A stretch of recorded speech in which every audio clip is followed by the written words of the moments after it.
much on schedule.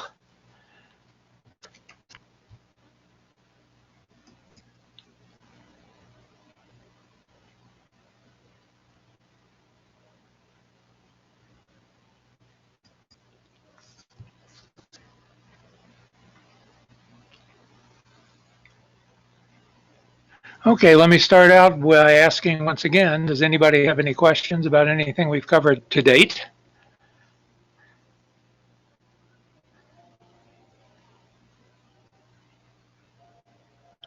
Okay, being none, let me remind you that on November the 2nd, which is a Monday night, that will be our first exam. And you'll get more details as we get closer to it, but it's during class time, so you should be here anyway. And I'll give a Friday night review session before that, but I haven't figured out what the timing on that is because I have to work it around my other classes. But we should have some time for those of you that want to have a little advanced review. We can get that done. You mean next Friday, right? It'll be the Friday before the exam, whichever Friday that is. That next, it's not the one this week. It's the one next week. So it'd be like the 30th. Okay. Yeah, I think it's the day before Halloween. Of course, if anybody trick or treats this year, they're crazy. They shouldn't be out there with this COVID thing going on.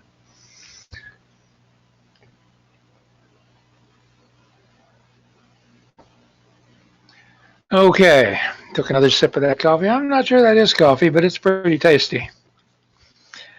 What we're going to do tonight is we're going to start moving toward being able to assemble the pieces and the algebra and everything we've learned into a microprocessor. And we have the tools now to be able to do it. But there are a few components and things that we have just kind of scratched at, and I need to give you a little more background on so that when we do start talking in depth on the night after the test about designing a processor, you won't be, out in the cold somewhere because you don't know what's going on. So we're going to start really simply, and we're going to talk about computer memory. So far to date, we've actually referred to some types of computer memory already. Let me bring up a notepad so I can just type some notes as we go.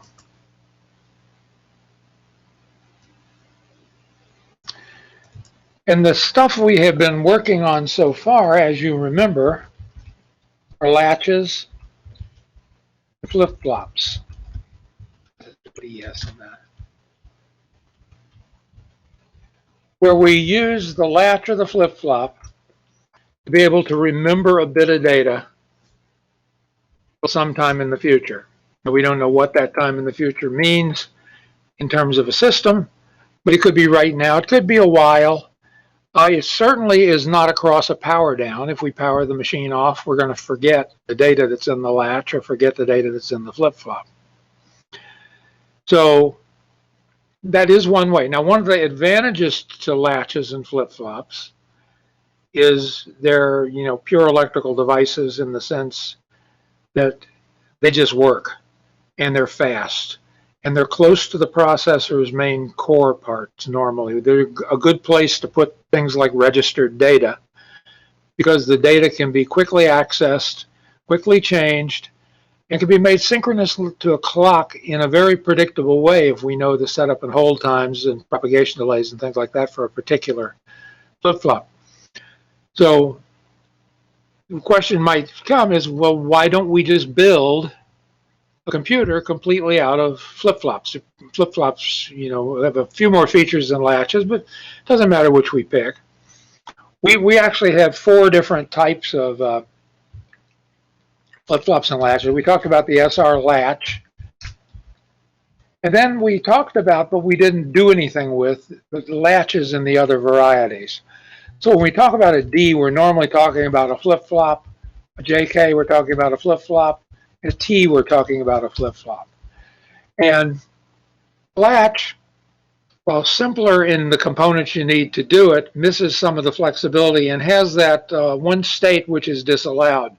So it's a little harder to use, and really is, it's replaced by the D flip-flop of the JK normally. And the T is kind of a special case of the JK where we want to have a toggle or we don't. And so with those things in hand, we would ask, well, why would we not just build our entire computer out of flip-flops and latches? Does anybody want to tell me why?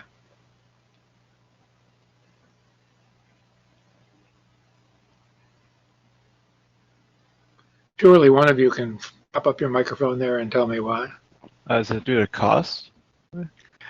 Cost will be the first disqualifying event. Yes, sir. If we think about it, we go out and buy a flip-flop or a latch. So we've got, well, usually unless there's lots of features, we have 2 flip-flops per chip. Now, let's say that a single flip-flop chip, we buy them in bulk. We can get them for about 50 cents each. So we can do 2 bits for 50 cents. How much memory did you want on that computer? You say you want to have a gigabyte? So that's 8 times a billion, divided by 2, of course. That sounds like that's going to be pretty expensive. Additionally, it's going to take a lot more space because there's a certain amount of chip space, even if we get small chips, it's going to be used by a flip-flop if it's in its just discrete gated form. So it just is way, way out of our league in terms of price and complexity because the wiring is going to be horrendous. Wiring is going to weigh a lot. We don't often think about that. But if you have to hook all these flip-flops up with a wire, those wires start to, I don't know if you've ever picked up a roll of wire, but it's significant weight. And so we get priced out. We need the speed, so there will be some things, registers and things like that, that we do need that we'll implement using flip-flops or latches.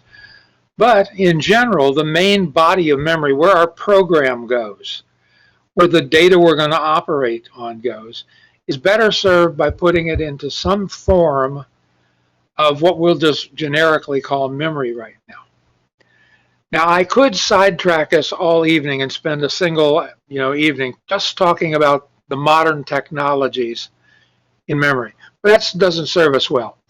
That changes with time. So in a year, if you came back, I'd have to be teaching you slightly different technologies.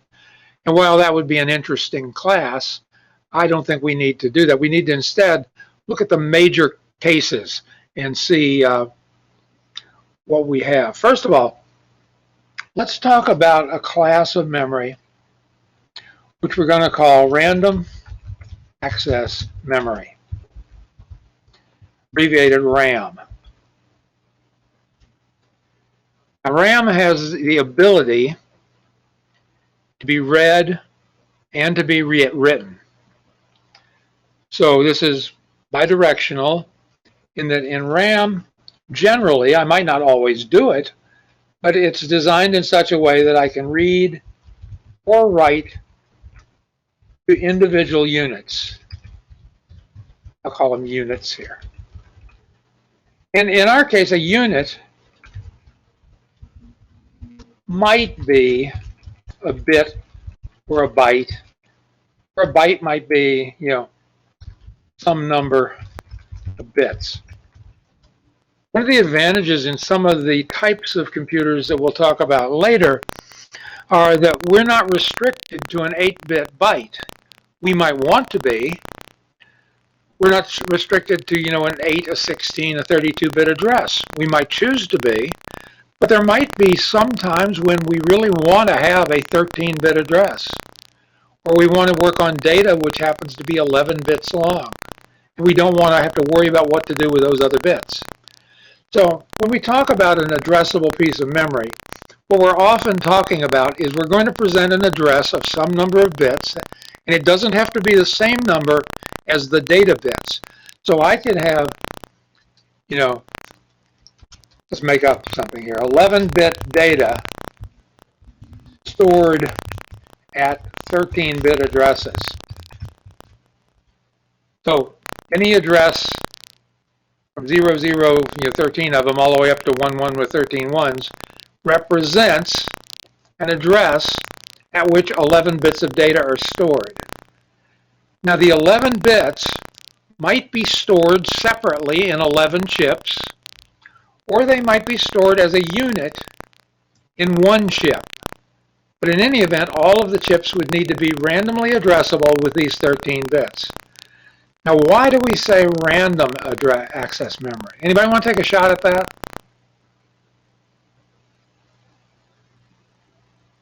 Don't be shy. Go ahead, Raul. Maybe maybe it's assigned to a random. I guess. All right. Never mind. Okay, well, now I'm glad you participated. The participation is more important than you getting a perfect, statement out. First you're going to do is embarrass yourself, right? But nobody else talked. They were really embarrassed. They were afraid to talk. Can I try and answer? Thomas, go ahead. Because it can be accessed at any random point in time. Okay, that's one of the parts. You can access any address at any point in time. That's exactly right. So given what Thomas said and what you said, we put those together in that we do not have to address the bytes continuously, and it doesn't matter what byte we want next. We don't have to start with byte 0 and read through that. Can anybody think of a device where you have to do that that's actually used in computers? We always have to read or write it in complete 0 to end order. Or of course you could do it backwards, but not as modern these days, but magnetic tape. When you have a tape, you have to cover everything that's on the tape up to the point you want, then read the byte of data you want. You're making changes to it, you have to go forward, you have to go fast forward until you find the spot you want to write over. Write over it, then you could do a rewind to get back to the beginning, or remember where you are and, move around from that point. But there are devices which would not be random access, they would be sequentially accessing their data.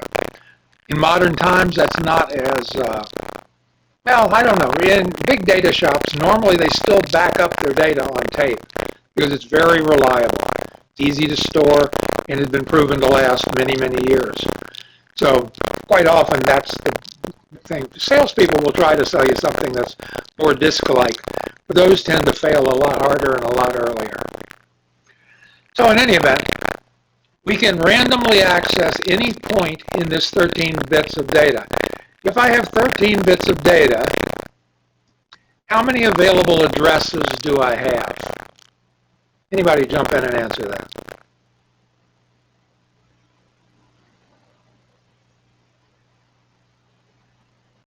$14. 8,192. 8,192 because that's 2 to the 13th. So we go from 0 to 8,191. And yes, we could address those with some number of bits. So you could sit down and figure out how many bytes of data a 64-bit address machine or a 32-bit machine has. If we went over to our chart here, powers of 2. That's how many addresses there are. Oops, didn't get it on processors that say they're 32 bits. So what is that? That's 4 gig. 64? I'm glad you asked. I don't even want to try to figure out how to say that number, although it is a little bit lower than my annual salary. So 64 bits, 2 to the 64th is in modern computers today. We've expanded from 32 to 64 bits for many times the address, many times the data, many times both. So you have to kind of, when you're looking at a machine, understand what it is. I've seen machines that had 64-bit data, but only had 32-bit addresses. And the reasoning was we don't have any programs that big, so we don't need to build a machine that can do it. But our data is really big. So, in understanding what you have, don't always just think about the PC that's sitting in front of you. There's other types of computers out there that we have to be able to think about, particularly in today's modern world of the Internet of Things, for small computers, with limited number of addresses, limited number of data bytes, and the data bytes have odd sizes perhaps. Those are things that we have to be concerned with because that's what we will be developing code for or making hardware for when we go out into the business. The day of the big mainframe is, probably not so much necessary anymore because we can work with networking in ways that don't make us have to build those huge, expensive monolithic machines. Which also give us a lot more error recovery, give us a lot more security, and also more exposure with modern technology. But nevertheless, we have to go with the times. If you were remember I showed you something that Terry Florence had done for the class in 2004. Well, what I taught them then about computers was different than what I'm teaching people today because there's been that much change. And so if you go look at their notes don't match your notes. But a lot of the primitive stuff does, things like McCluskey, Carnell mapping, how you do powers of 2, what the prefixes are, although that's changing. We're adding some powers of 2 and things which are really powers of 1024 as opposed to 2000. And you come back next year, I'll probably be teaching that. And some of you will probably be coming back next year, judging from your response tonight. So let's talk now about, with our random access memory, what are some of the ramifications of it? Well, one of the things is that there are two flavors. One is called dynamic RAM.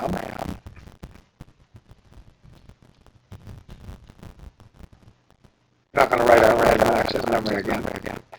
And the other is called static RAM. They have some significant differences. First of all, let's talk about dynamic RAM. In general, dynamic RAM can be made slightly denser than static RAM. However, you need a lot of support hardware for dynamic RAM because dynamic RAM, once you've programmed it, only remembers the memory or remembers what the bits were for a short period of time unless you read the bits back. So a dynamic RAM, when you program it, you're going to set the ones and zeros in its memory, but then at a periodic interval, you have to come back and read every single bit you wrote, including all the ones you didn't write, in order for it not to forget what you put in it. This is called refresh. So we do a dynamic refresh at some interval. It'll be in milliseconds, some periodic time that we have to get back to the chip and remind it that it needs to remember something for us. Well, it can be denser because you're taking care of a lot of things that the other memories will have to do themselves, but you nevertheless have to do that. It also implies that you can't run this memory with the clock stopped. So if, let's say we had a clock system that's telling us when to do the refreshes, and we stop the clock, maybe we get bugging, looking at values of electrical circuits. We couldn't stop the clock because if we did, the memory wouldn't get refreshed. And if it didn't get refreshed, we got forgotten.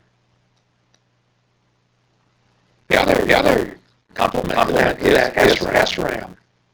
SRAM is static RAM, meaning that as long as it has power, it will remember the data you gave it. Now, very often, static RAM also be backed up with a battery, those little coin cell batteries.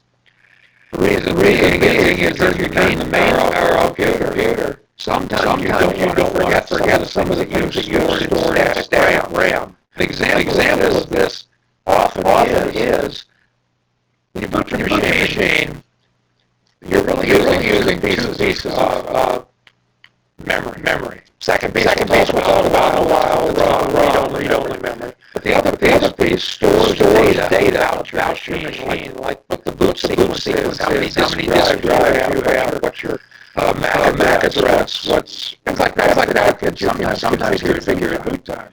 They're normally stored in a static RAM chip with battery backed up. And often the technology used for that chip is complementary metal oxide semiconductor. write that down for you. Complementary metal oxide semiconductor. You probably heard about that before. I'm going to do some CMOS in my computer.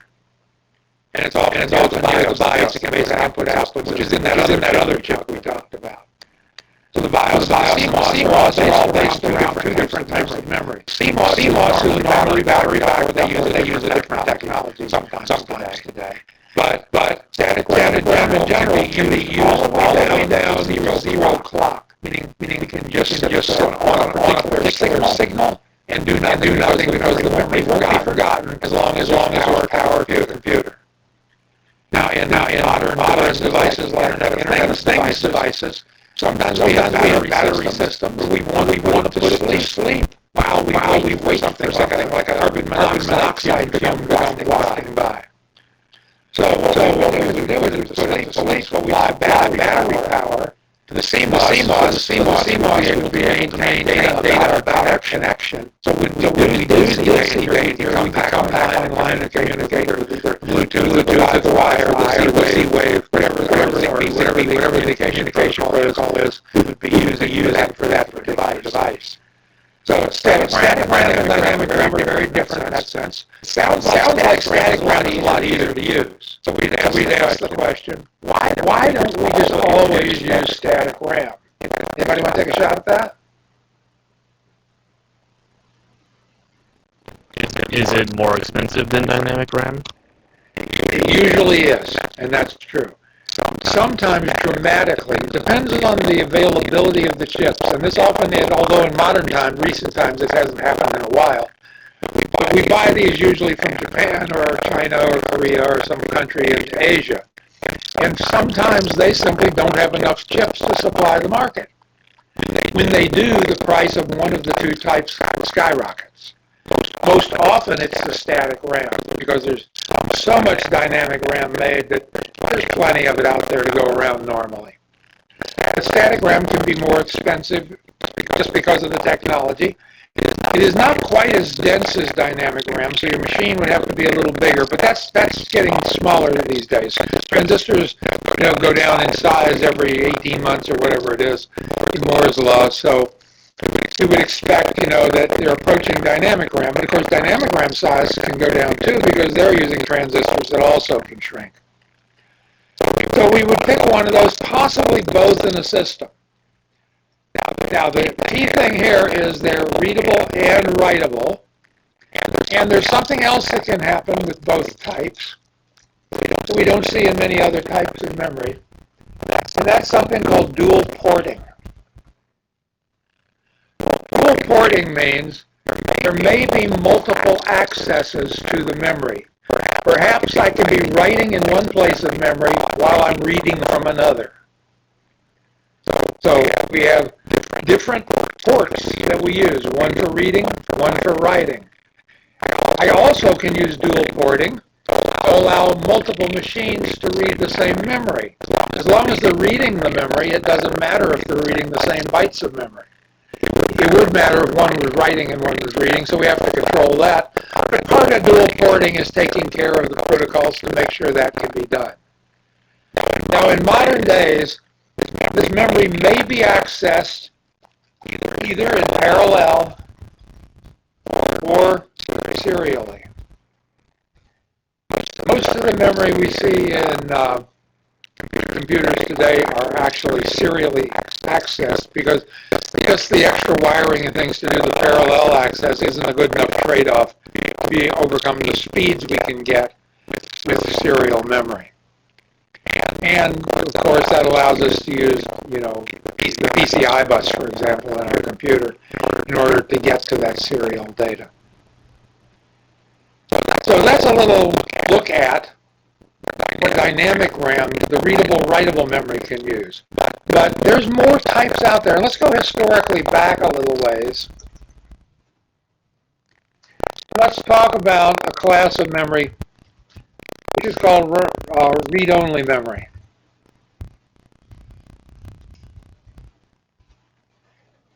Now, read-only memory serves some purposes as well, and sometimes some very good purposes. One of the things might be, for example, I might want to have a little program in my computer so that when I turn it on, it can immediately start booting. We call that the BIOS, the basic input-output system. And it could consult with ZMOS to see what to do next, like maybe find a hard drive somewhere. But it couldn't do that if you just turned on the machine and nothing was ready to run. So when we bootstrap a computer, and that's what it's called when you initially start it up, it normally goes to a ROM chip. And in the ROM chip, there's minimally a few instructions that allow it to load more instructions somewhere into RAM, at which point it can leave ROM, go to RAM, and start executing the code that's going to actually bring in the operating system. We may later talk in a different session about the process of boot loading. Boot loading is very interesting because you go from nothing in memory to hugely advanced operating systems that are up and fully running using networking in a very short period of time, but with nothing initially in memory except for whatever you manage to program into a ROM, it can start the ball rolling. It's called bootstrapping because that's the old saying about picking somebody picking themselves up by their own bootstraps. You reach down and grab the straps on your shoes and try to pick yourself up, you'll find you can't. And it turns out bootstrapping a computer starts out like that. You can't do anything, but we give it a boost. If you happen to also be sitting on a firecracker and you pull in those boots and set out the firecracker, you'll go up in the air a bit. So in any event, read-only memory. Let's talk about how it was done. And this is a generic as well as a specific. Generically, when I talk about anything that can only be read, I'm talking about some form of read-only memory. However, it also is a specific thing. Back in the early days when we needed something that could be read only, and these were relatively inexpensive and not as dense as SRAM, but it needed to be available to the machine even when the power was off, meaning that it didn't forget if you turned the machine off. When you turned it back on, it would still be in memory. Another thing might be your IP address. Some machines don't use DHCP, they have a hardwired address. Certainly your MAC address, that's supposed to be universally unique. It's not, but it's supposed to be. And so that might be a number. It might be a serial number of the card you bought. It might be embedded in there somewhere. It might be some copyright information so you can't bootleg their machine. So there's things that could be in read-only memory. But initially what you had to do is the designer designed a board, and he sent it off to the manufacturer, who created the board. Let's just write it out here. And send it back.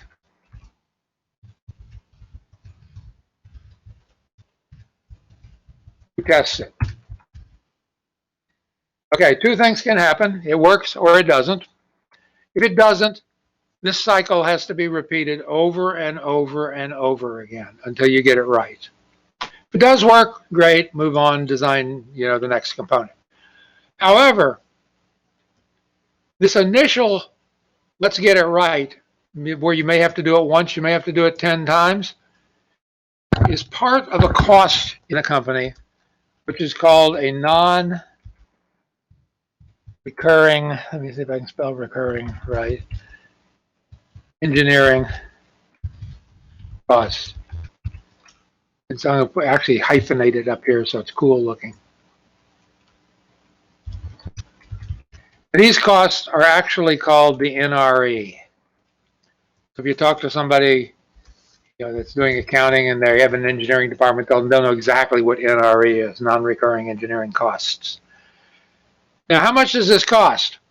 Well, you got to send it to the manufacturer. He's got to stop everything he's doing, build my board, and send it back. I'm guessing it's not cheap. Also, there's some time involved to go in this charge. Well, I have to wait for me to send it to the manufacturer, wait for it to be manufactured, and wait for it to return. All of those things are going to drive the non-recurring engineering costs up. Once it's done, however, I simply call the manufacturer and say, make me $1 million. And he says, Okay. And each of the boards cost 10 cents each.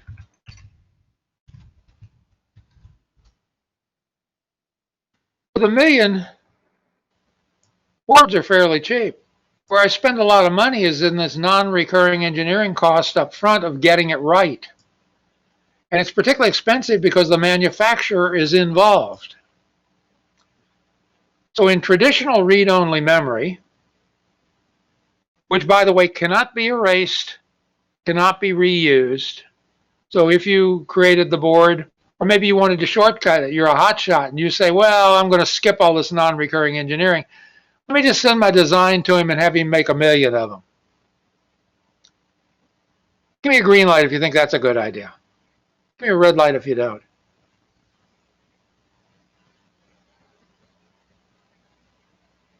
Yeah, I agree with you guys. That's a terrible idea.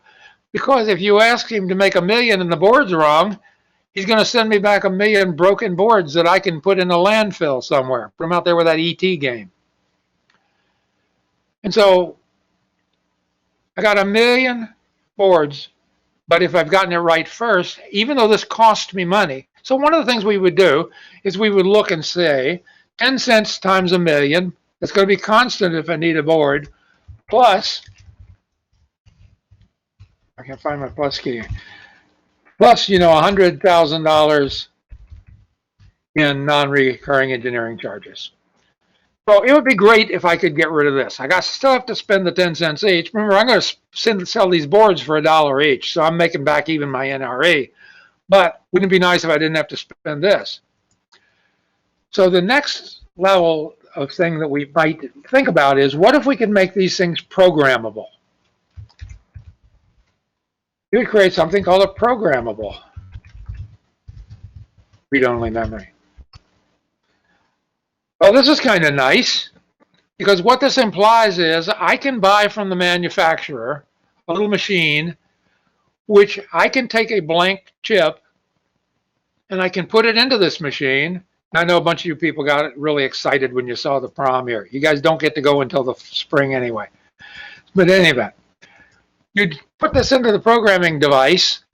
You'd write your code that would make the bits be set. You'd run it, and when you got done, you'd have in your hand a programmed chip. Manufacturer is not involved. The chip, of course, still is not rewritable. It's not erasable. So I'm going to still have the problem as I make them. Until I get it right, I'm going to have a bunch of them I can just decorate my desk with. But eventually, I'll probably get it right. And when I do, then I can send that off to the manufacturer and say, copy what's on this PROM onto a bunch of ROMs so that I can make my 1,000,000. Now, the reason I say that is because ROMs are, although the cost of manufacturer building each one individually, if you can get rid of the NRE, they're cheaper per unit than a PROM is. So where I might pay 10 cents each here, I might be paying, 18 cents or something here. So it's going to cost me more in the actual run. So I'm not going to ever make a 1,000,000 PROMs. I'm going to simply, after I get it right in the PROM, I'm going to have them make 1,000,000 ROMs for me that I'll sell in my product. So sitting around one night, somebody said, wouldn't it be useful if we could erase these darn things? They said if we did, we could make up a word like EPROM, which would stand for erasable programmable read-only memory. And in fact, we have that. We can do that. These are actually erased in another box we can buy from the manufacturer with UV light, something like a UV eraser, but they're also programmed using UV light. So not only do I erase them, but I use UV light, and I get a device called a UV programmer / eraser, and they could be separate boxes. It allows me to erase and reprogram the one or two devices I have that I can use to build my design before I order all the ROMs. These, of course, are more expensive. I don't know, what are we up to? 20 cents now each? Do they use those kinds of for the EEPROM? Do they use them for the flash drives? I think No, we'll get to that in a couple minutes. Okay, now if we go here, let's actually look at a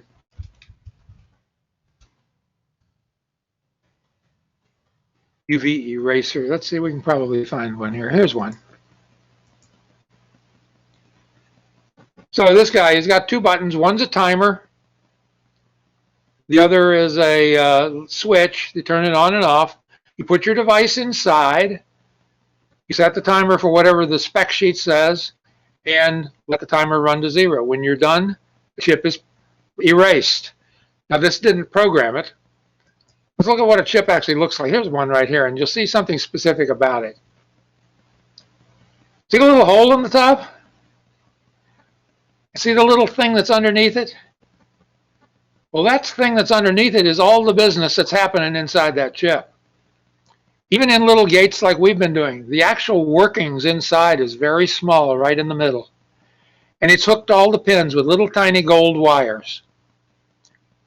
And the main reason these chips ever go bad is because one of those gold wires gets broken, either by somebody throwing this thing on the floor, bending a pin and breaking the wire, or maybe soldering it too hot and the little solder that's holding the gold wire on breaks. In any event, the thing that has the business in it here is very small. In the case of an erasable programmable PROM, there's a little window cut out. There's quartz crystal in here that covers it up. We take that off, we put it in the eraser. The eraser shines UV light on it. At the end of a set amount of time, it's been erased. We take it out, then we put a piece of silvery looking tape over the hole. The tape resists UV light getting through, so if you took it out in the sunshine, it won't accidentally get erased. And then we have an erased chip. When we're ready to program it, we take the tape off again and we put it in a slightly different device. So I can find a picture of one of those.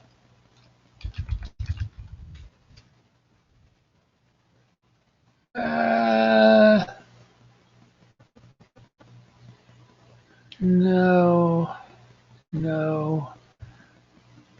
None of these are all electrical. These are not UV. Oh, this actually is. That's the chip, though. I'm looking at the chip. I didn't look at the programmer. The programmer just looks like a little box. And you put your thing in there, and when you're done, you put the tape back on because it will have programmed the device for you. So somebody also thought about, well, that's actually starting to become almost convenient, but that means that I always have to take my chip, put it in this programmer, and I'm going to risk bending those pins every time I take it in and out of a circuit. And so the developer that's building the design is probably going to have 10 or 12 of these chips for any design he's making, and he'll cycle through them, because one of the things is this can't be erased infinitely. There's some number of times, in the thousands perhaps, maybe less, that this can actually be erased. And there's some number of times that it can be programmed. One is bigger than the other, and whichever is the smaller is the one that wins, because at some point you can't do it anymore. And you have to switch to a different chip. Remember, you're paying 20 cents to use this thing 100 times maybe. So this is cheaper. You actually then, when you actually order the chip, will wind up ordering these, because you don't ever need to reprogram it again in the circuit using this technology. However, some clever person, probably somebody from one of my classes, maybe one of you someday, said, well, what if we spell it with 2 E's? Wouldn't that be exciting? What would the extra E stand for? Well, electrically erasable, programmable, ROM. Okay, we're getting to kind of modern stuff now. The EEPROM, as it's pronounced, does not use UV light. Rather, it uses extra pins or higher voltages, depending on the chip that you're programming, both to erase the chip and to write on the chip and program it again. Now, these are generally programmable plenty of times, in the tens of thousands, hundreds of thousands. And they're actually used a lot in devices today to hold exactly what we'd normally store in a ROM. The good thing here is we can actually change what's in there if we need to. Now, in some business, we really wouldn't want to do that, like if it's our serial number. But there are ways in certain EEPROMs to protect that, certain areas of memory from being rewritten again, or even they can be rewritten, but only if you erase the chip, in which case you're not going to get everything else in the right spots. So they're very hard to reverse engineer. But who's to say we can't? We could.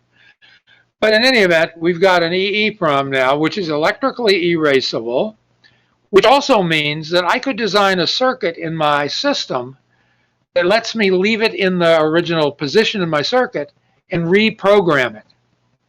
Usually the BIOS on your computer is programmed over the air that way. You ever get those things that say it's time for updating the firmware of the BIOS? Well, those are electrically programming an EEPROM chip somewhere. Now, EEPROM is relatively inexpensive. These other technologies you're not likely to see anymore. You'll see the ROM name because this is a ROM. But the ones up here were kind of outdated. You'll find some old devices that you still need UV programmers for, but they're few and far between. Almost everything now has advanced to EEPROM. And there's lots of technologies that support this. One of those technologies that really is EEPROM is what we were just, somebody asked about. And again, I'm not going to talk about the details of it too much because it'll be different next year.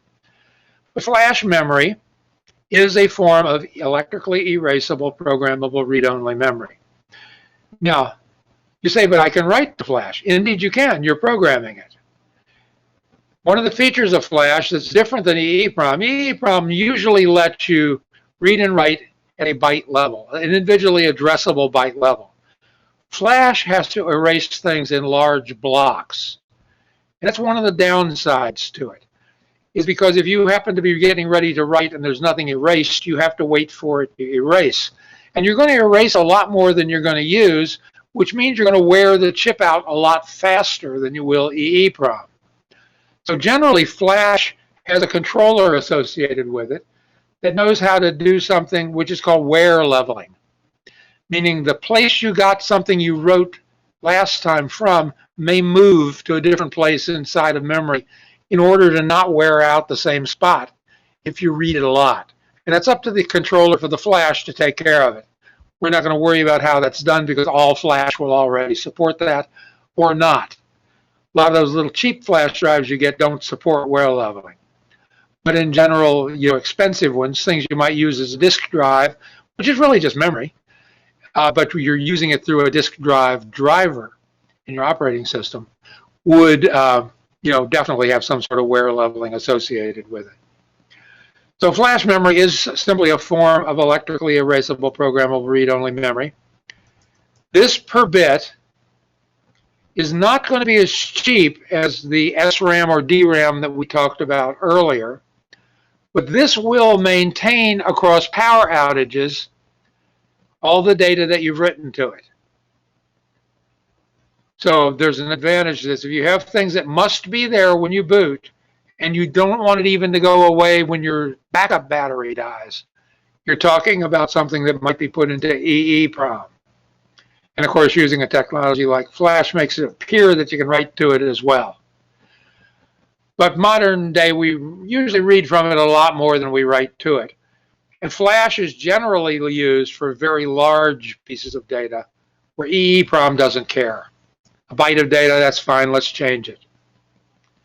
Flash, we got to get pages and pages of data and rewrite it because we don't want to really wear our device out too much. This lasts a lot longer than this. Now you might ask, is there something called WOM, write-only memory?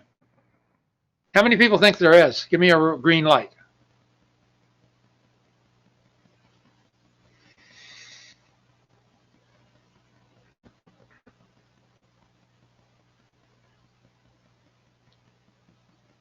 Okay, about 50-50 there. The truth of the matter is there is something called write-only memory. And you go, well, what good could that possibly be if we can never read the memory?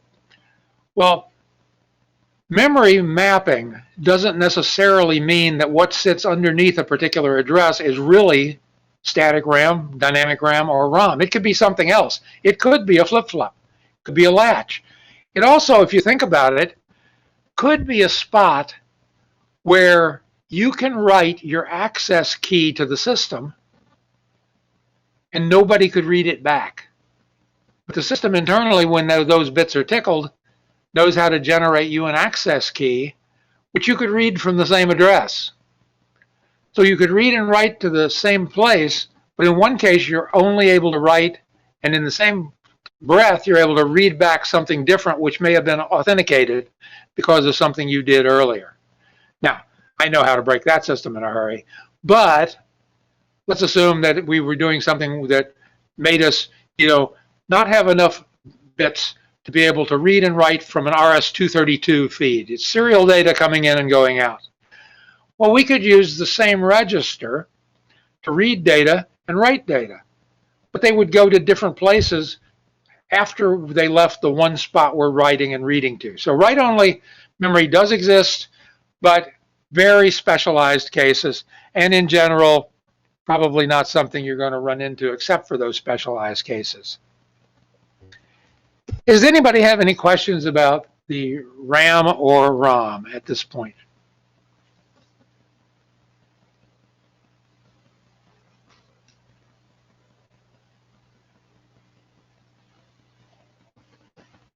Okay. There are generally three signals associated with RAM and ROM.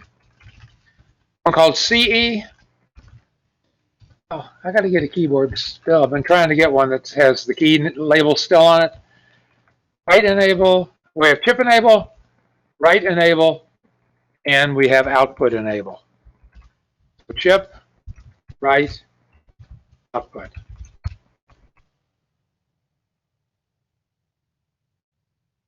Chip enable means that the chip is able to be written to or read from. You would set this if you want the chip at this moment in time to be able to be written to or read from. It will not, under most memory we know about, you have to have a data sheet that said it didn't, but under most circumstances, it will not forget the data, meaning that things like refresh, things like that will still happen. But if you want it to be able to be written to or read from, you must assert chip enable. Write enable means that the chip is able to be changed by data coming into the chip. So not only are we able to be writable, but at this exact moment in time, I'm going to take what's on those data lines and write them to the address that's on the address lines. That allows for some wiggle time when this is not asserted for you to get the data ready to be written. Output enable means that we want the data that's inside of us to be available right now on the output pins, or the data pins. The data pins, in the case of most memory, serve bidirectional purposes. You can read or write from the same pin depending on how these things are set. This signal will not appear on a ROM because you can't write to it. There may be some other signals having to do with programming it, but those signals are not part of the big three here. The other thing you should know about is these signals normally are inverted, meaning that you make them 0 for them to take effect.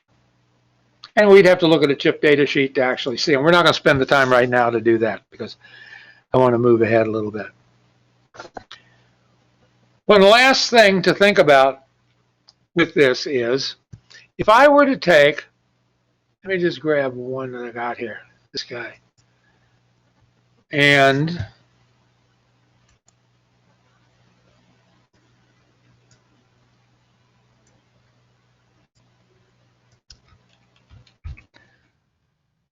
make these be the addresses of the memory,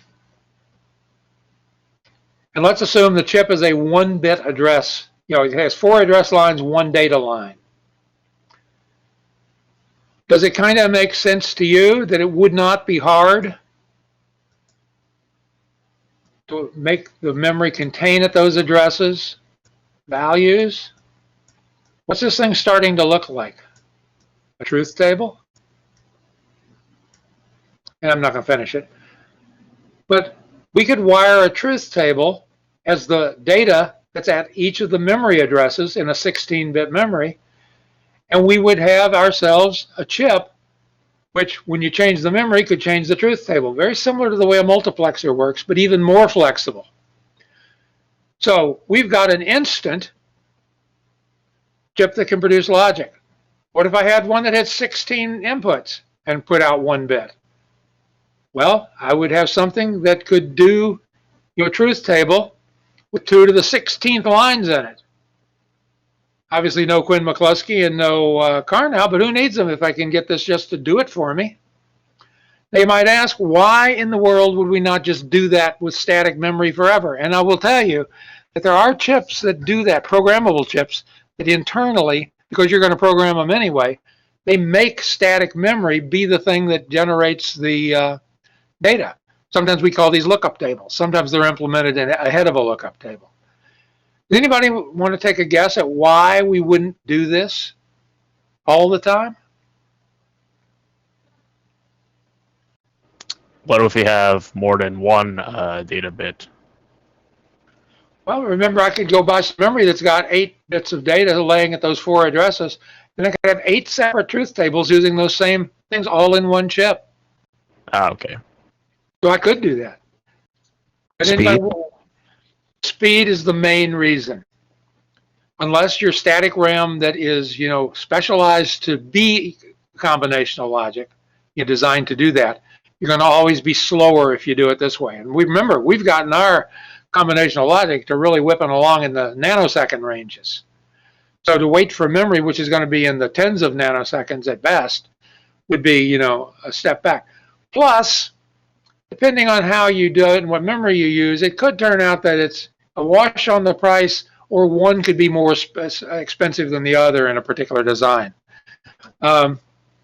Again, you'd have to, that's one of the things in the design reviews you'd take a look at. And one of the things a good designer would certainly make notice of. Okay, so let's move ahead. Last time, let's see, which one of these do I need? I probably need this thing for now. We talked a little bit about pull-up resistors. Let me scroll down here and move up again.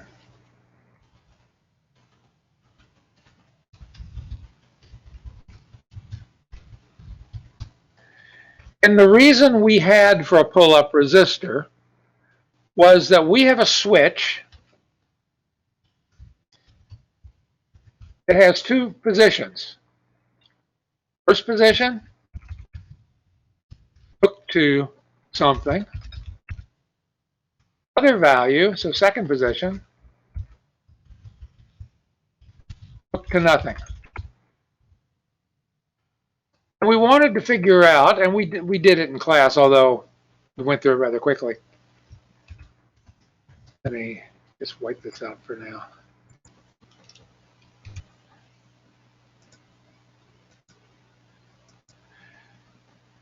We took and we said, if I have a chip that is going, I have a picture I'm going to put up in a minute here, so I want to go fairly close to the same picture. I'm going to do it in the backwards way to the way I did it last time. I have this pin on my chip that is going to be an input to whatever goes on in the chip. And what I really want to do is I want to take, and I'll limit it with a resistor here. I want to have a switch that has 2 positions. One of the positions is hooked to nothing, and in the other position, it's going to be hooked to something. And we determined last time, but we'll talk about it again, we determined that that should be ground. And the reason is because if this is TTL, transistor-transistor logic, we know that an input pin reads a 0 as a 0, reads a 1 or 5 volts as a 1, and reads unhooked as a 1. So it should be fairly straightforward and obvious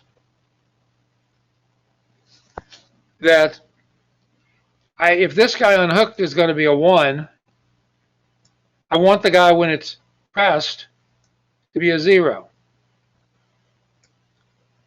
And so we could do that, and in TTL that works just, just fine. There's no problem with it. But we then said, okay, let's assume this is not TTL, but it's something that's not going to have this magic state to deal with. We could go buy a more expensive switch that had 2 positions on it. But on the other hand, the switch could be halfway between, and then we'd still be back to the state that it's not hooked to anything. So we could get some sort of a glitch or something hazard going on there when we tried to move the switch. So what we came up with as a plan was, why don't we put a resistor right here that goes up to 5 volts,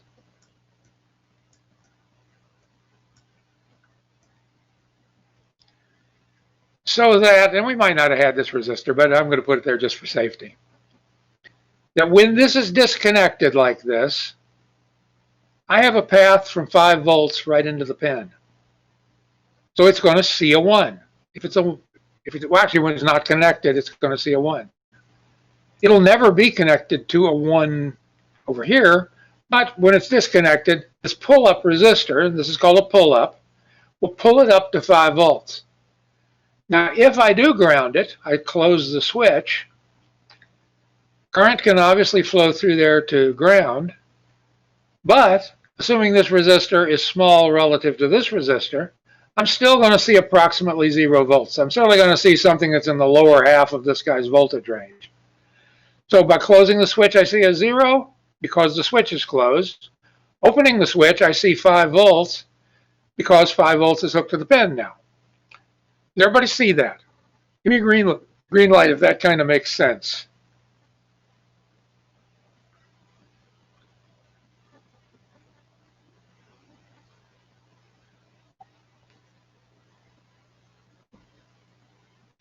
Okay, so we build our circuit this way, and we hook it up and we go to the grand opening. The grand opening says that this pin internally hooked to something that counts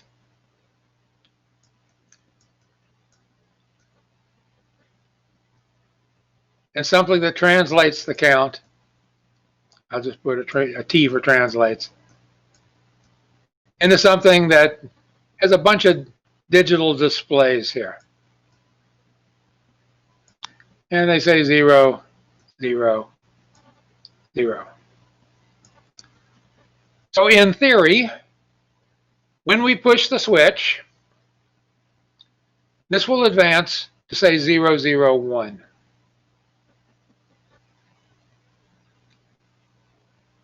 So the band stops playing, everybody salutes, and they're all set for us to push the switch. We push the switch, and the meaning of life, 42 appears. Well, we can probably explain that away by saying 42 is such a wonderful number that we wanted to show it to you first. But our designer is really nervous now because he's afraid we're going to throw the switch again. And do you suspect we're going to see a 43? Give me a green light if you think we're going to see a 43.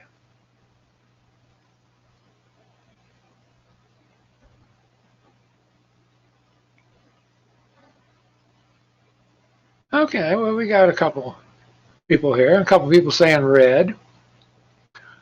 Well, we throw the switch again, and we see 139.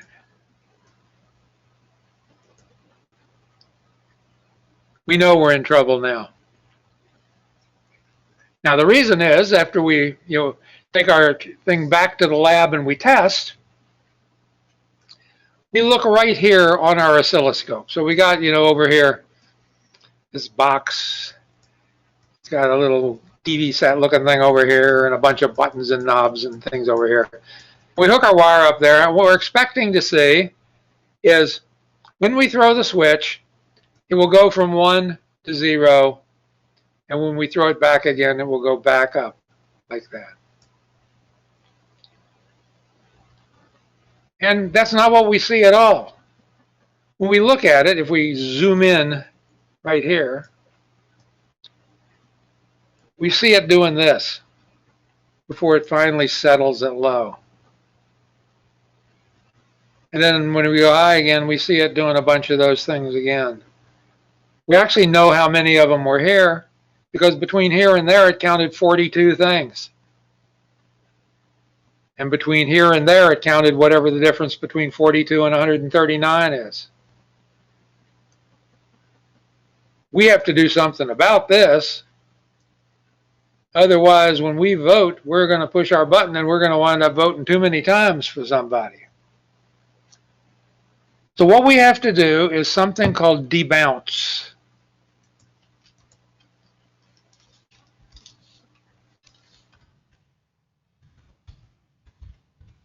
Actually, it's DE. We have to debounce the switch.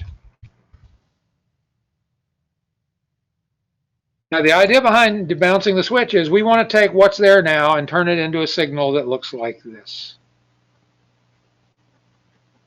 Because only that way, actually, this would not have counted here unless I give this a double clock because it counted on the low clock or the high clock, not both. So my picture's a little foul, but what's going on is fine. Now, it will usually bounce more when you push the button. I'm sorry, when you release the button. And the reason is we got more opportunities to arc little lightning bolts as this thing gets close, the two pieces of metal get close together. And when you push, your finger gets it there faster. And so you're likely to see less and it stays stable longer. But we still have to plan for whatever the worst case is. Is it a push or a release it's going to be? So we wouldn't do this here. This would really happen. Well, it would actually happen on the release if this is the button. So I'll go with this for now. So how do I smooth out what's happening? How do I prevent from counting those? Well, the first thing that comes to mind comes from something the teacher told us the other night, which was if you have anything that looks like a square edge, this is actually made up of what are called high frequencies. I'll just call them HF. And the bulk of this signal, the main part of it, are low frequency components. What we really want to do is get rid of anything that's a high frequency and maintain all of the low frequency stuff. Basically, what we want to do is we want to get the low frequency stuff to pass through whatever we build. Let's call it a filter. And on the outside of that, we would have eliminated as much as possible any of the high frequency stuff, which tends to be the sharp edges. Now you might go, well, if that's going to eliminate all this, isn't it going to get rid of the main one that I want too? Well, it kind of will, but the main thing that's going on here is we're fundamentally going to be building something that's a low-pass filter. And a low-pass filter says we're going to have a capacitor somewhere in the circuit. And low-pass filtering, if you paid attention that day in calculus, is something that's a result of integration. I'm not going to write the whole word out. But we saw that we could integrate using with a capacitor. And the way we would do that is, let me see, which one of these is it? This one. We would simply stick a capacitor in here, and we'd pick the frequency of these two and this one in such a way the frequencies that are in the very high range, which are causing all those square edges, we cause them to be not gotten rid of, but basically shrunk down to small. And the things at the low frequency times would be smoothed out to be, you know, we know capacitors charge like this and discharge like that, but that's close enough to a straight line. we most certainly could do something with that to figure out that that's, you know, the real edge we're interested in. So by simply adding a capacitor here, if this switch is not too noisy, we would wind up with a reasonable signal going in. Now, it's not going to be perfect. In order to get it perfect, we have to figure out what the worst case is for this switch, meaning how badly is the switch going to bounce and what is the amount of time it's going to take. Because what we want to do is we want to compress that time away with this filter, and we want to use another technology in front of going into the microcontroller, which has in itself a name. And the name we want to use here, you see, where did my mouse go?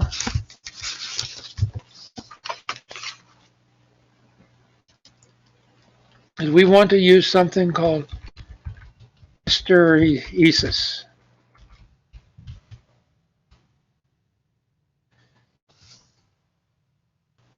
Hysteresis is something you're actually familiar with but don't know that you are.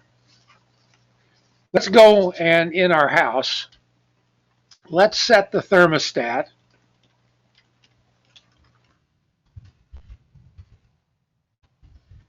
for 67 degrees.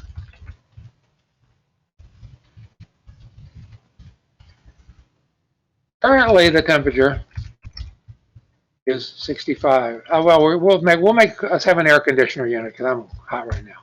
You're setting it's 70 degrees. What should the air conditioner do? Should it turn on? Yeah, it should turn on. We're not 67 degrees yet. So it turns on. Air conditioner on. We now hit 67 degrees. Do we turn the air conditioner off? Let's turn it off. What immediately happens? Temperature goes up to 68. What do we do? Turn it on. What do we do? 67. Turn it off. We're talking about electromechanical stuff here. We're going to wear it out really quick by turning it on and off and on and off and on and off. What we really want to do is we want to provide a temperature which is different for turning it on than for turning it off. And we want to put the temperature we want somewhere in the middle of that. Now, to do that, basically we build something called a hysteresis curve.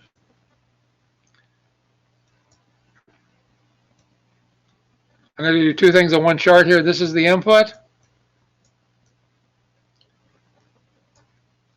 This is the output.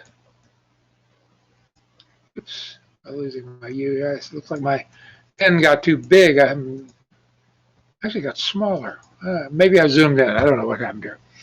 In any event, let's assume that we're moving along this, and this line here is basically temperature, and what we're going to show in the way of the output on this chart is the output that's going to be causing the temperature to move. So let's assume that we're moving along here at a low temperature, and we reach our threshold. So we're moving this direction from low to high. At the threshold, we're going to flip on whatever it is that needs to be turned on. Now we're going to move this way until we hit another threshold, at which point we're going to go off.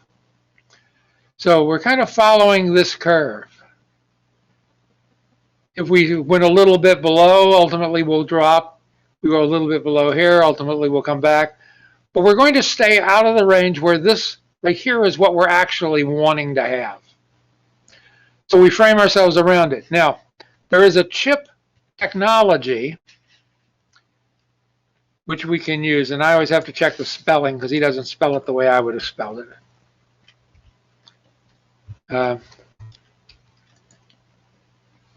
And it's called a Schmidt Trigger, S-C-H-M-I-T-T, trigger. And a Schmidt Trigger is an input-output scheme inside of TTL, which emulates the curve that we just saw. As a matter of fact, the chip will have two staggered lines, look like this, and they actually draw kind of a funky-looking little S on them like this. Oops, that doesn't look like an S, but it looks like two. I guess I go this way with it. Two paired S's, and this would be on the chip to indicate that it has Schmidt Trigger outputs. So let's see if we can find one.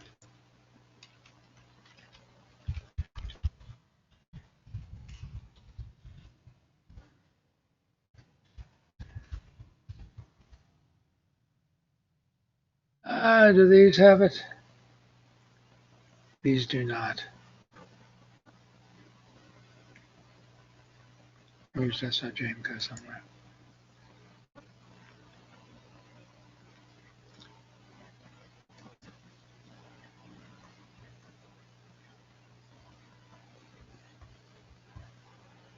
No, they made a liar out of me on this one. There's our hysteresis curve right there. Yeah, there it is. See the funny looking S? That means that inverter has Schmidt Trigger output, meaning if the input is low, and think of this as having an analog input, but a digital output. The analog is low. As the analog rises, it will not cause the output to become high until such point as it hits the high trigger. And once it's high, as it descends, it won't become low again until it hits the low trigger. Of course, this guy reverses the sense of that at the end of all of that. So how would we use this as a circuit? Well, first of all, let's look at what's going to happen to our signal.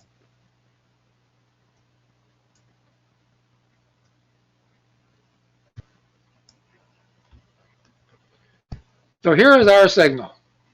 Notice it can have a lot of noise before it passes the upper threshold. Then it can still have a lot of noise, and unless these made it all the way down to the lower threshold, it's going to stay high. Eventually it will hit the lower, then it doesn't matter if it goes up a little because it's not going to hit the upper. This is kind of what happens to our signal coming out of the low-pass filter. It gets rounded out a little bit. The noise is still there, but it's not nearly as large, so we're not likely to get spikes that infringe on the wrong threshold.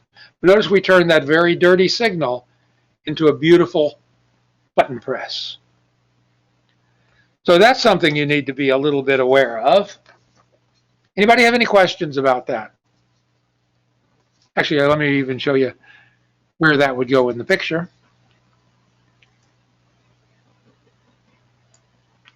So everything else remains the same.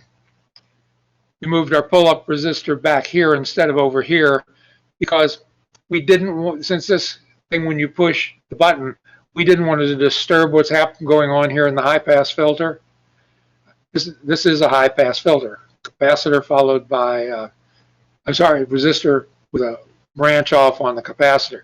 When the one was over here, those two would have to be taken into parallel, which would change the value. And since we pre-calculated it for this configuration, I just drew it the correct way. So when the button is not pressed, the data passes through, and this guy sees something that's a high voltage. High voltage gets passed on to the microcontroller. The button is pressed. We're going to see a 0 pass through this guy. And we inverted it here, but that doesn't really matter. It just means we're using 1 and 0 instead of 0 and 1. And we could have bought a chip. It's just 24 HC14s are very available. And pushing the switch is going to be noticed by the capacitor, taking square edges and turning them into things that look like charge time or discharge time. And so by doing that, we take that square edge and we kind of lean it over a little bit.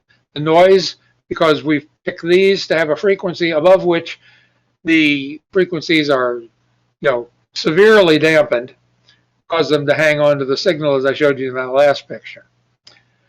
So this is kind of almost the best you can do in modern times. Debouncing a switch And of course, it determines, the characteristics of this. If you had this thing double hiccup somehow, you're using it in a lightning storm, you still could get noise through the microcontroller. So we almost always write a little piece of software also that checks to make sure this hasn't changed too frequently. So those two paired together are pretty good. Now, we could replace almost everything in here with our friend the 555 timer, set up as a monostable multivibrator.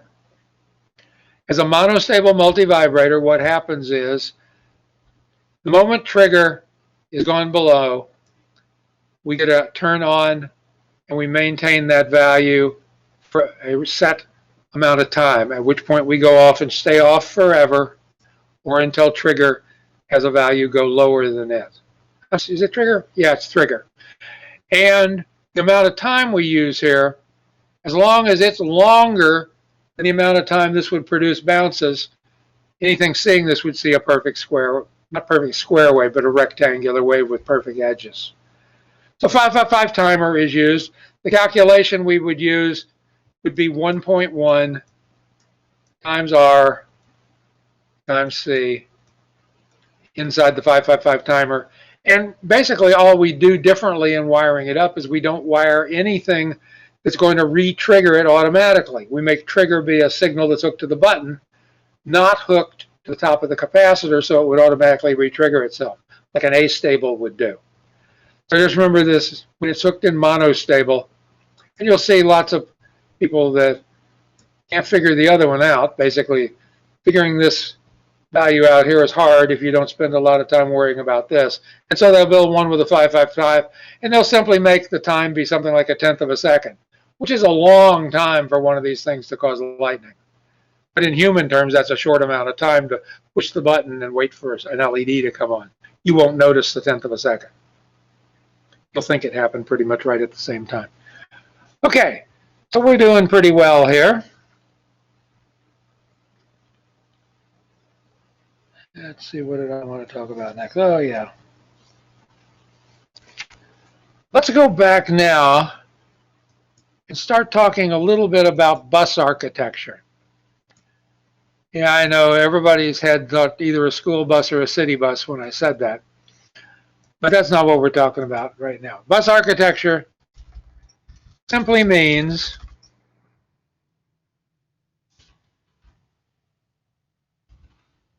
bus, one set of wires, zero, well, in our case, it's always going to be one or more readers, one or more writers, where the writers are single file. So think in your head what that would possibly mean. And don't need that.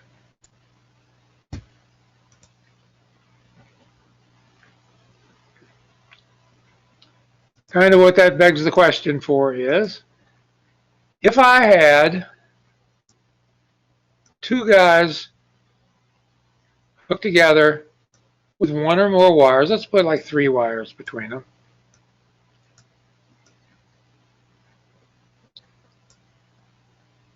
This would be a bus because I have at least one reader and one writer. Now, it could be that at some point in time, we switch roles. He writes, he reads. But we would share these wires in order to do that. Now I'm going to drop down to one wire. And I'm going to say, let's assume that I have one guy writing to a bus. And this bus, I'm going to say, contains 8 wires.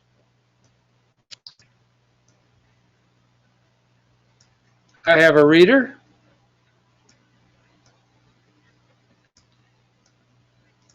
I have another reader.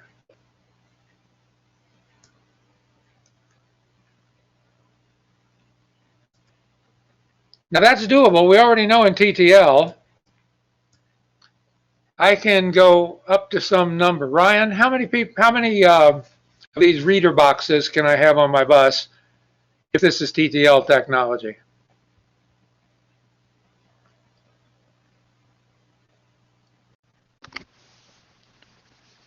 I don't know the exact number. Okay, it's the same as the fan out of a standard TTL. What's the fan out?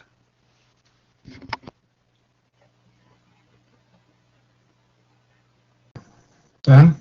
10, that's right. We have 10 possible readers if this is TTL.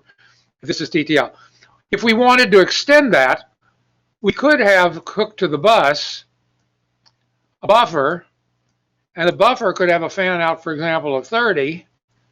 And so we could take one of our signals and hook it to this and fan that one signal out to 30 more people, 30 more boxes. So we could do it and expand it with TTL, but let's generically think there is some number of readers we could have. This we know is doable.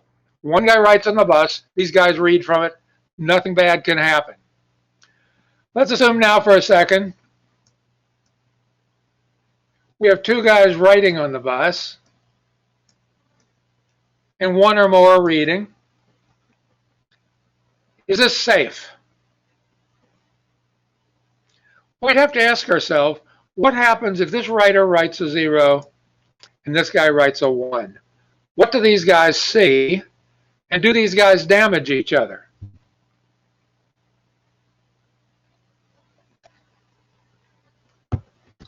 The answers are, I don't know, and I don't know. I have no idea what they're going to say, because if I'm putting a 0 and a 1, that's kind of an impossible situation. They need to see either a 0 or a 1, but who knows which they're going to see, because particularly if this were TTL, there's that big range of do-nothing area in there. If the voltage wound up there, we can't even predict what it would be. Also, when you read and write, remember, in order for current to produce a voltage, the current has to be moving. So that means that this 1 and this 0 have current moving into or out of the chip. So if this guy is putting stuff in while this guy's trying to put stuff out, I don't know what I'm doing to a transistor in here by writing into it when it's set to write outward. Could be causing some serious problems. So we need to look at a way we could solve that problem. And one of the ways we can do that is by making our outputs internal to the chip or external to the chip do a technology called open collector. Should have written that on the notepad page.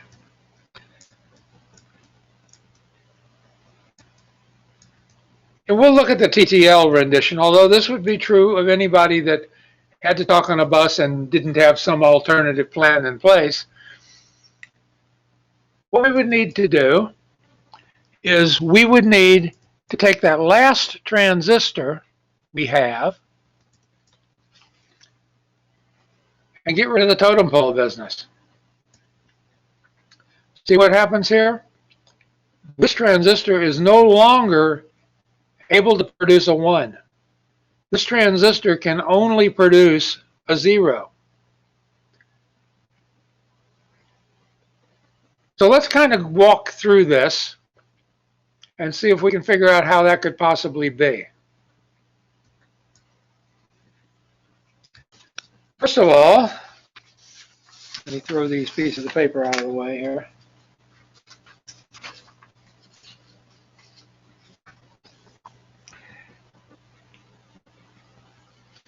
Let's assume that I'm going to put a 0 on the input.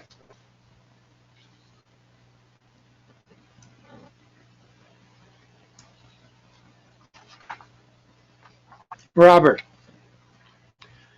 is this transistor turned on or off?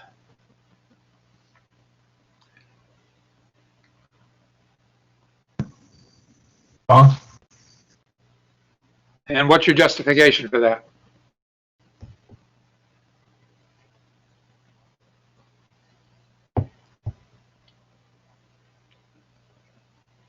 Actually, it's on. It's on. Well, it was off a while ago.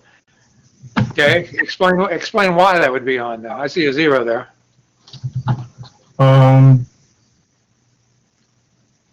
Because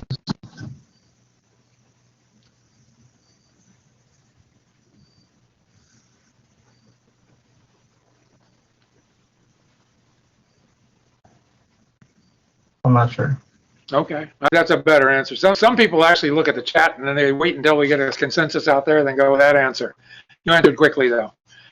So you wouldn't do that anyway. So let's say that we have a 0 here.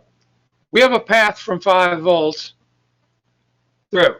Because we have that, and this is higher, then we can drop some here. We can get a 0.7 volt drop across the base emitter. If we have that, this is either saturated or it's active, meaning it's amplifying. In this case, it'd be saturated. If we saturate it, that means we pull this value here to close to 0 as well.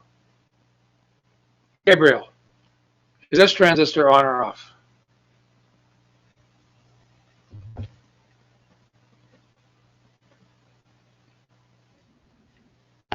And what would be your justification for that?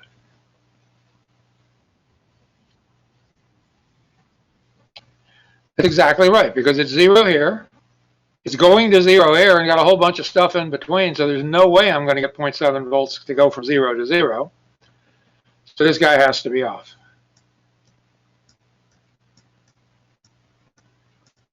Now, if he's off, that means this leg here is actually doing nothing. This leg down here is also doing nothing because this is close to 0. So this guy would be off.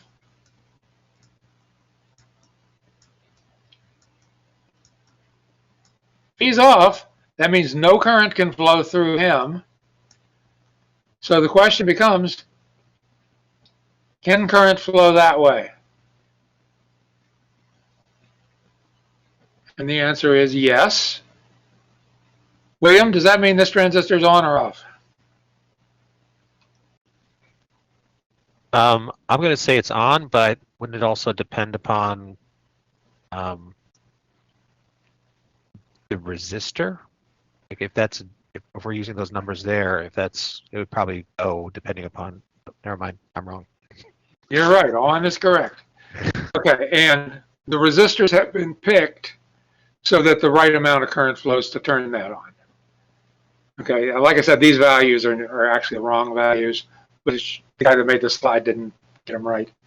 But because this transistor is on, and because 0 on TTL means into the chip,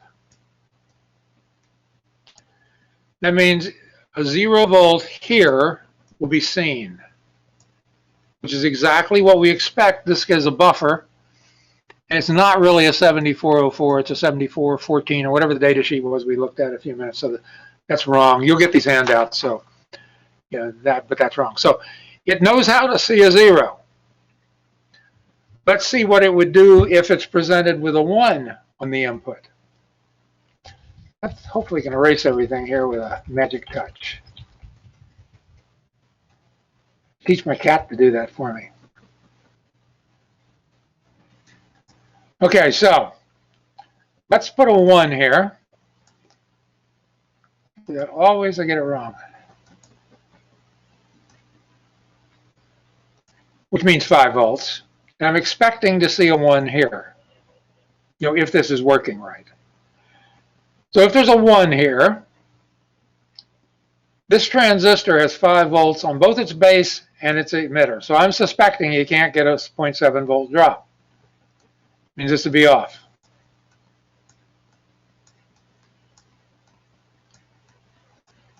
But in this configuration, that doesn't stop the 5 volts from producing current and going backwards through the transistor, assuming this is a diode, because it is, into the base here, out the emitter, and then through a couple of resistors to ground. So that certainly can turn this transistor on.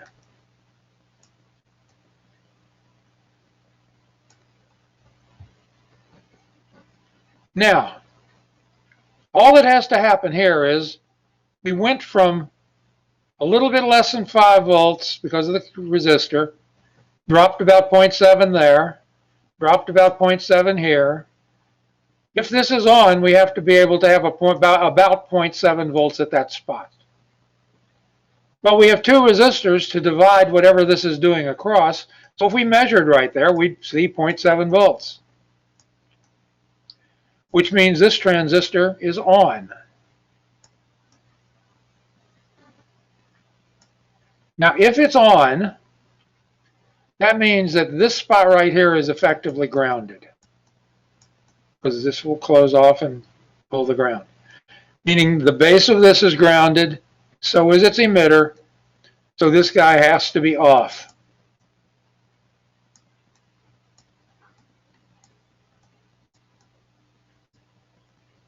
Now, if he needs to be high, but he's off, that means basically when you look at this, you don't even see the chip anymore. So there's no way I'm going to be able to pull any current out of that transistor, because there's nothing turned on inside here that I can visibly see. So that means in my picture over here, when I have this output pin, if I hook it to ground, I'm going to get data going in and everything will be fine. I will have produced a 0. Remember, I'm seeing a 0 because current is flowing in. Now, I need for current to flow out. But since we're talking about pull-up resistors, you might imagine what I need to do is hook the external world out here to plus 5 volts.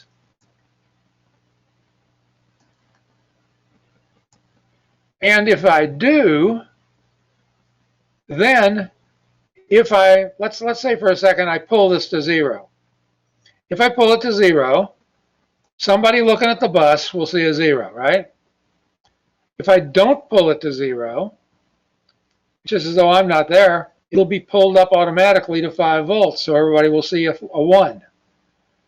So if I have multiple writers, let's put a second guy over here.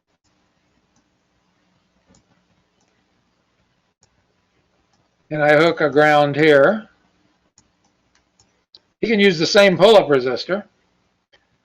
The only thing he can do is say 0. The only thing he can do is say 0. Because if he says 1, he basically turns off his pin. But this other guy that's sitting here listening will hear either a 1 or a 0. Now, these can't hurt each other, because if he says 0 and he's saying 1, this guy sees a 0. If he says 1 and he says 0, he says a 0. If they both say 0, he sees a 0. Now, if they both say 1 or nobody's saying anything, he sees the 5 volts. He sees a 1. So we've built using the open collector, which is sometimes abbreviated O period C period after the chip name. We've built a circuit now which could drive a bus. And as long as we discipline these guys that are talking to only talk one at a time, then we're going to be able to have the listener, as long as he knows who should be talking right now, able to grab that signal and get a non-kludged up piece of data to look at. So let's look at how we might actually do that even today. We won't use exactly the same circuit. Rather, we're going to take advantage of things we learned with Open Collector. And we're going to use this circuit internally.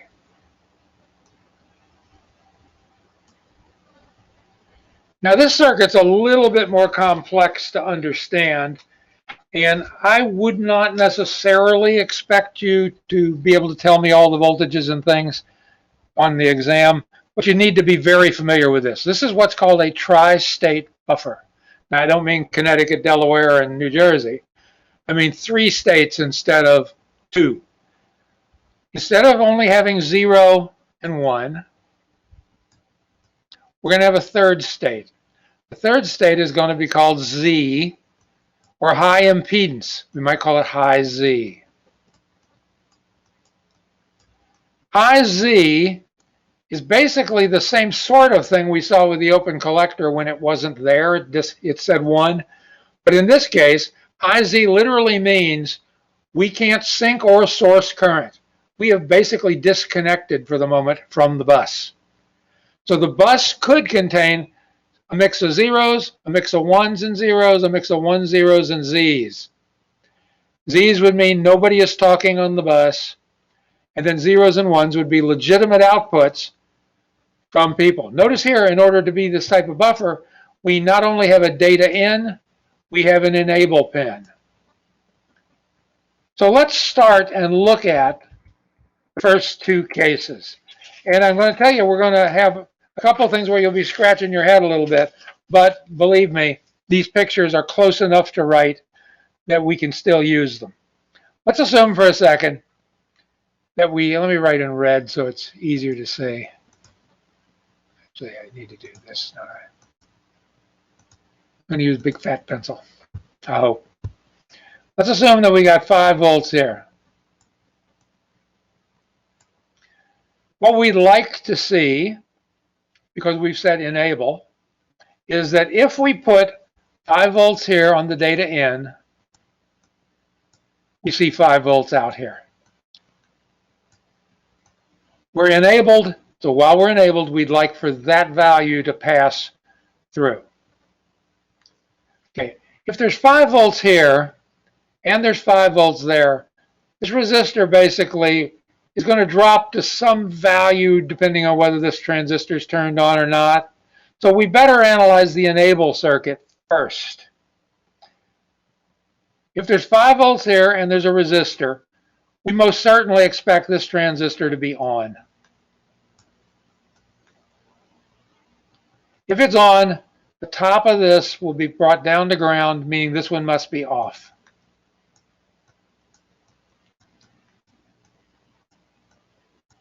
If it's off, that's basically nothing. There's nobody comes down here with any current or comes from here. So 5 volts there across a reverse diode means this could be 5 volts or disconnected. This spot right here is roughly 5 volts. Now, if it's roughly 5 volts there, and we're going to drop across a transistor, that means the output is going to really be about 4.3 volts. But remember, in TTL, anything from 2 to 5 volts is treated as a 1. 4.3 is sufficient to be a 1. Transistor is fully saturated in this particular one, so it's fully on. Put a 1 in, get a 1 out, as long as we are enabled. Everybody see that analysis? Okay, let's switch this to a 0. So let me get rid of that.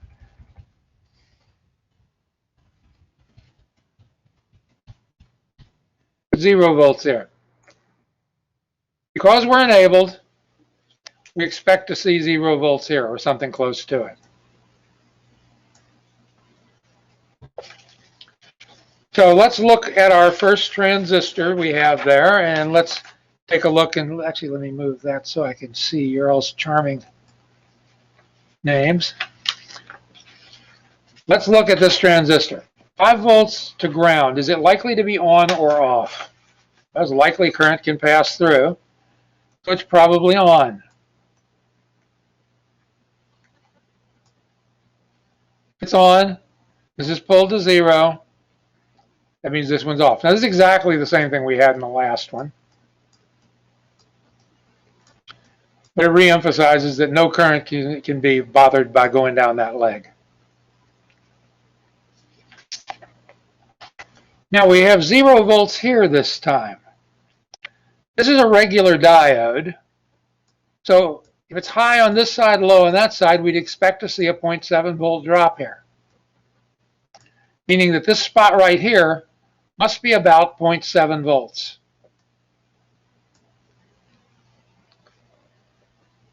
Now, if it is 0.7 volts here, that means this transistor is either saturated or it's in the active region.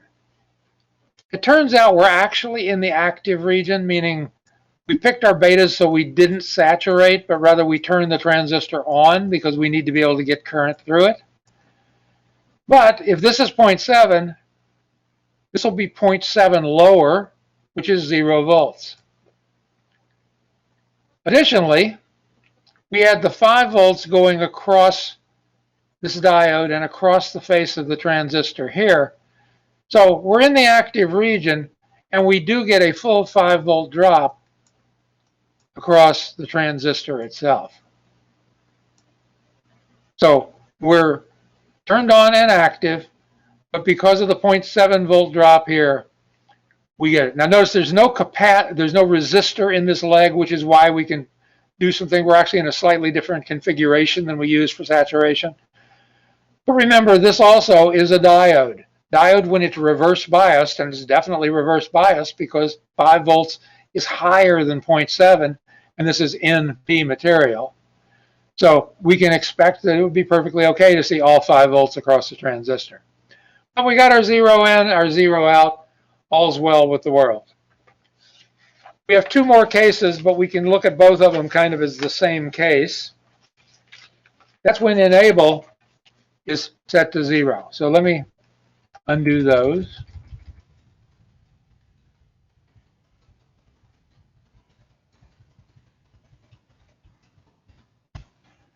We're going to put 0 volts there. If there's 0 volts here, this transistor must be off.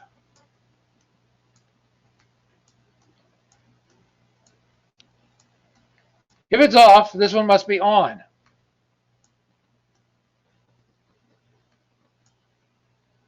Five volts across a resistor means that there's a 0.7 volt drop across this transistor,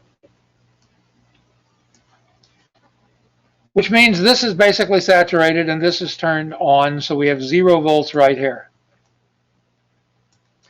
which is also located at the base of this transistor.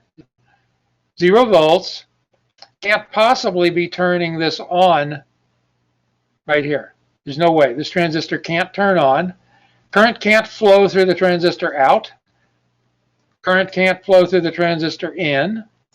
And it doesn't matter whether this is a 0 or a 1. Nothing up in this part of the circuit affects this is being pulled to 0. So if I can't sink current and I can't source current, we call that high impedance, meaning it's like being an infinite resistance. The current is so small and so small that I can't even count it.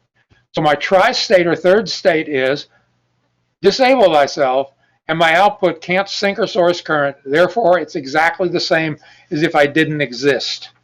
I'm not on the bus anywhere. 3 green light, if you kind of see that. That's probably the most complicated thing I've told you all semester.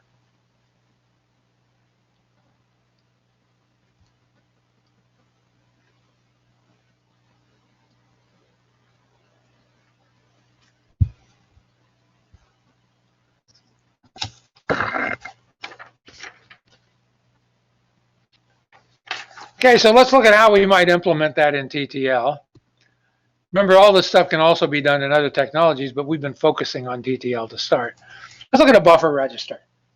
Now, we've seen most of this already. Everything above a line that goes, right above those things.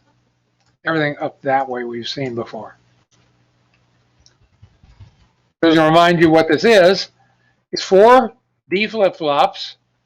They're clocked on a high going clock so that they always take data from D and move it to Q every clock cycle. D can come from 2 places.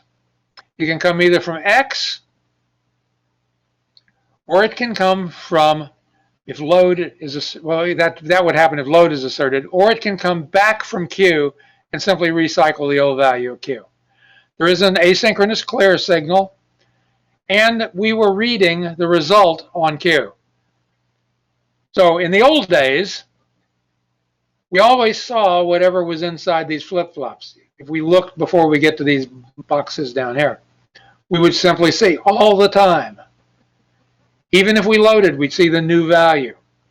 But perhaps what I really want to do is I want to disconnect these outputs from anybody that's looking at them until I want to see them.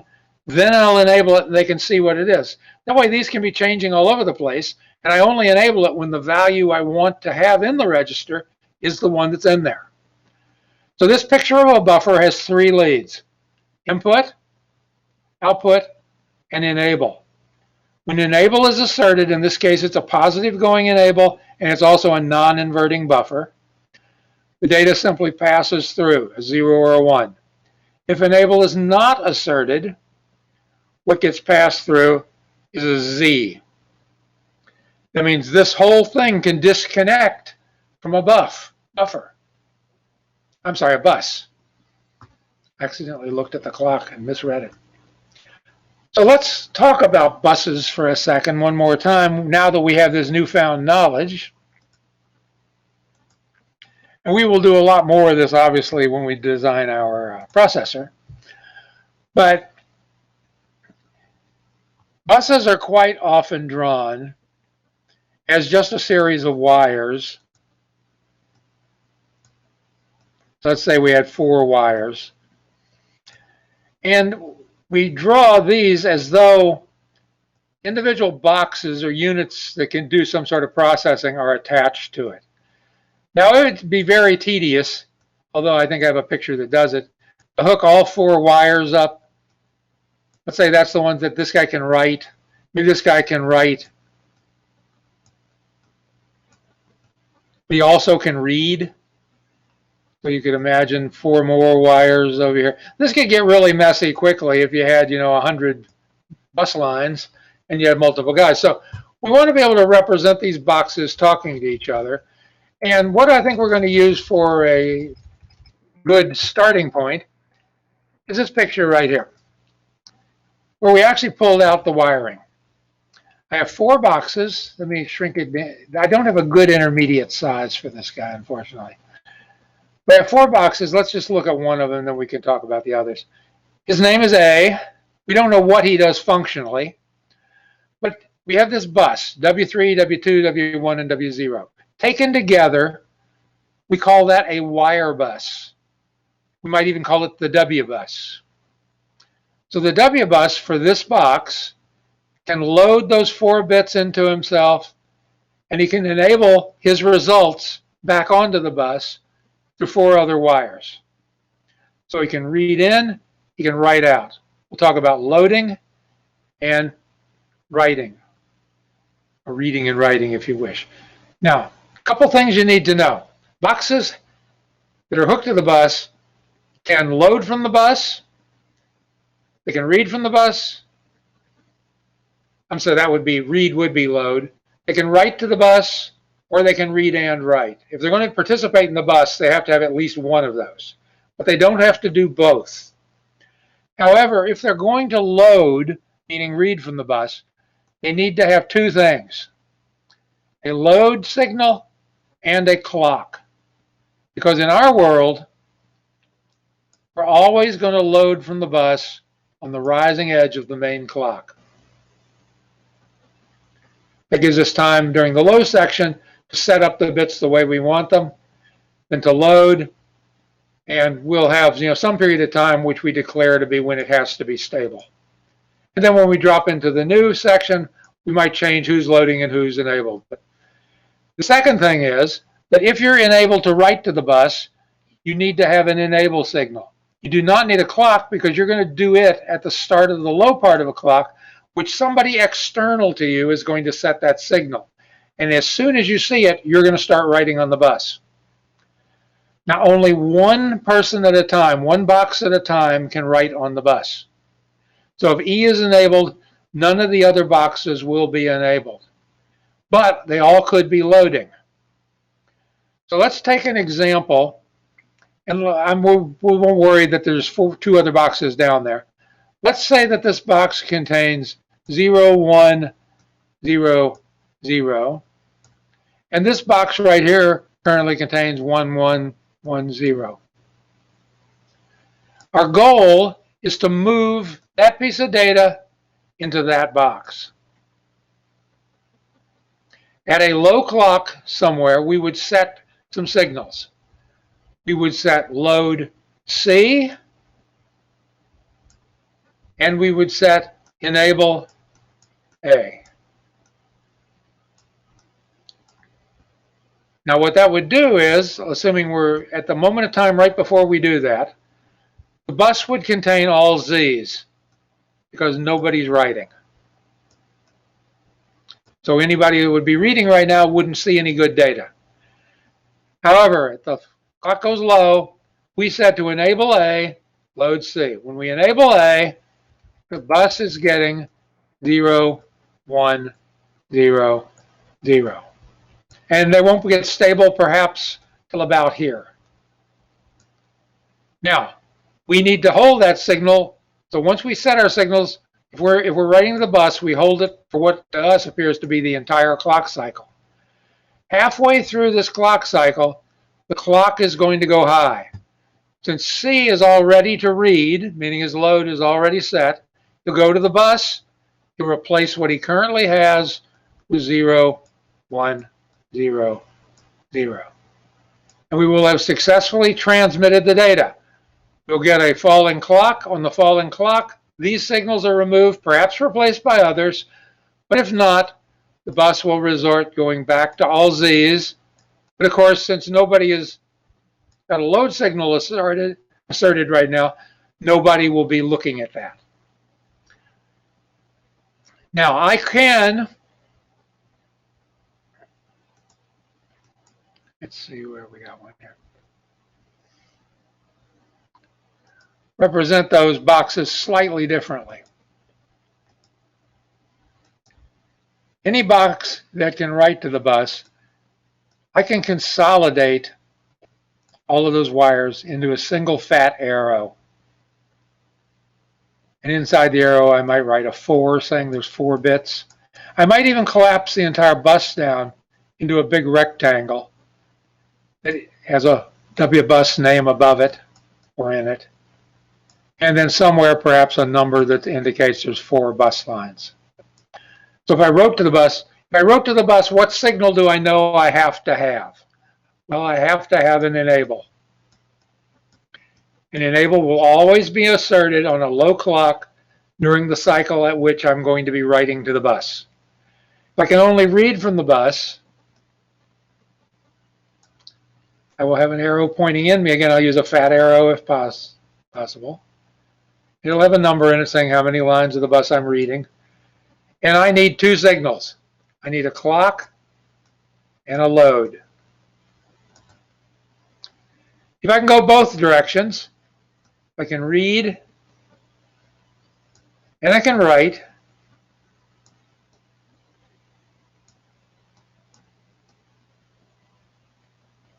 I'll have an enable, I'll have a clock, and I'll have a load.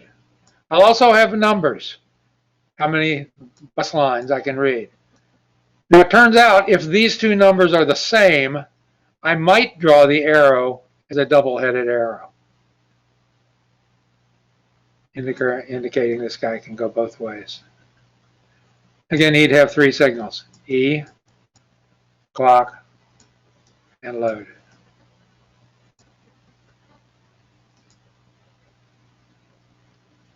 And so we know how to do it. If we wanted, let's say our boxes again are A, B, I think that was C in the other picture, doesn't matter. Make this guy be D, he's box named Q. What if I wanted to move something from D to A? You tell me you can't, because D can only read, A can only write. Okay, well then what I'd rather do is move something from Q to D. Q contains a bunch of 1s. So at the point in time where we're getting ready to get a low clock, the bus might contain all Z's at this point. When I drop the clock, somebody tells me I'm enabled. So enable Q is turned on right here, meaning Q is going to write to the bus its value, which is 1111 or whatever I wrote there. And he's going to hold that for the entire clock cycle until it goes low again. That's it. Then we're going to come high somewhere near the middle of the clock cycle. At this point in time, anybody that has load asserted and sees that clock will load the value off the bus, which happens to be 1111, into his data registers, and the data will be transferred. However, we've got the entire clock cycle here in case we needed to have a setup and hold time or something that had to be honored. And then eventually when we hit the dropping clock, we'll just remove all the signals, perhaps to be replaced with other ones, but we will have made a complete cycle through in order to be able to read and write to the thing. Anybody have any questions about the bus architecture? Now this bus could contain data, it could contain addresses, it could contain both, and we will see later it could also contain control signals.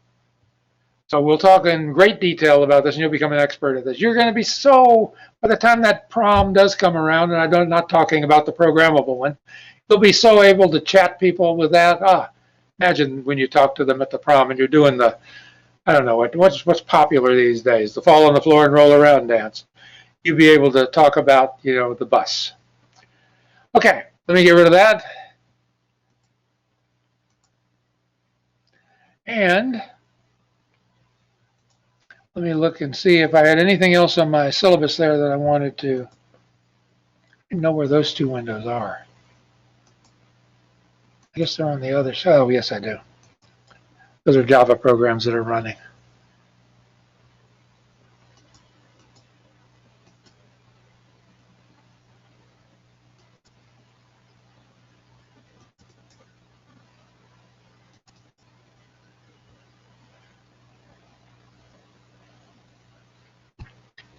One of the things that turned out to be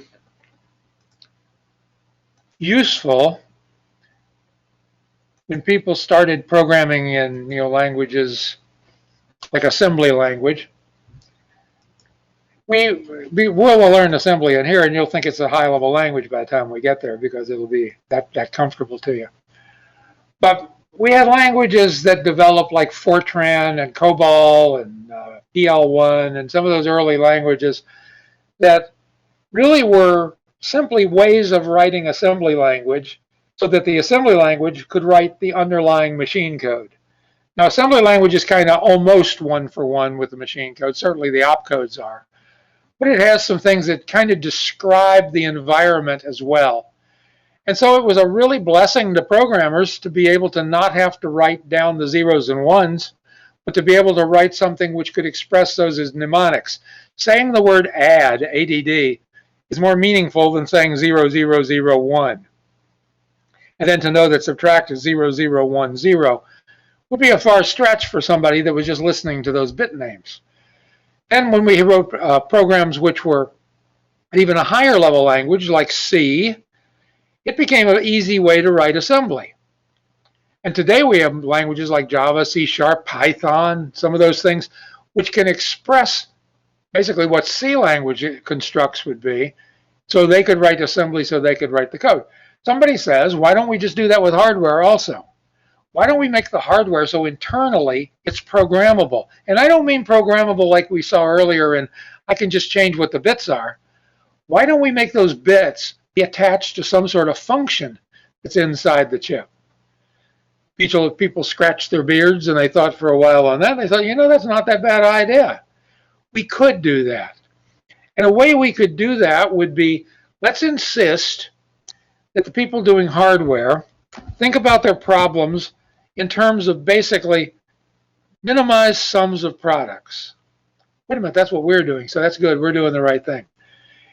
And let's make it so that we could write a program that sits on top of a device that could then do that automatically. Because it doesn't seem like they're really doing a lot of work. They get confused a lot.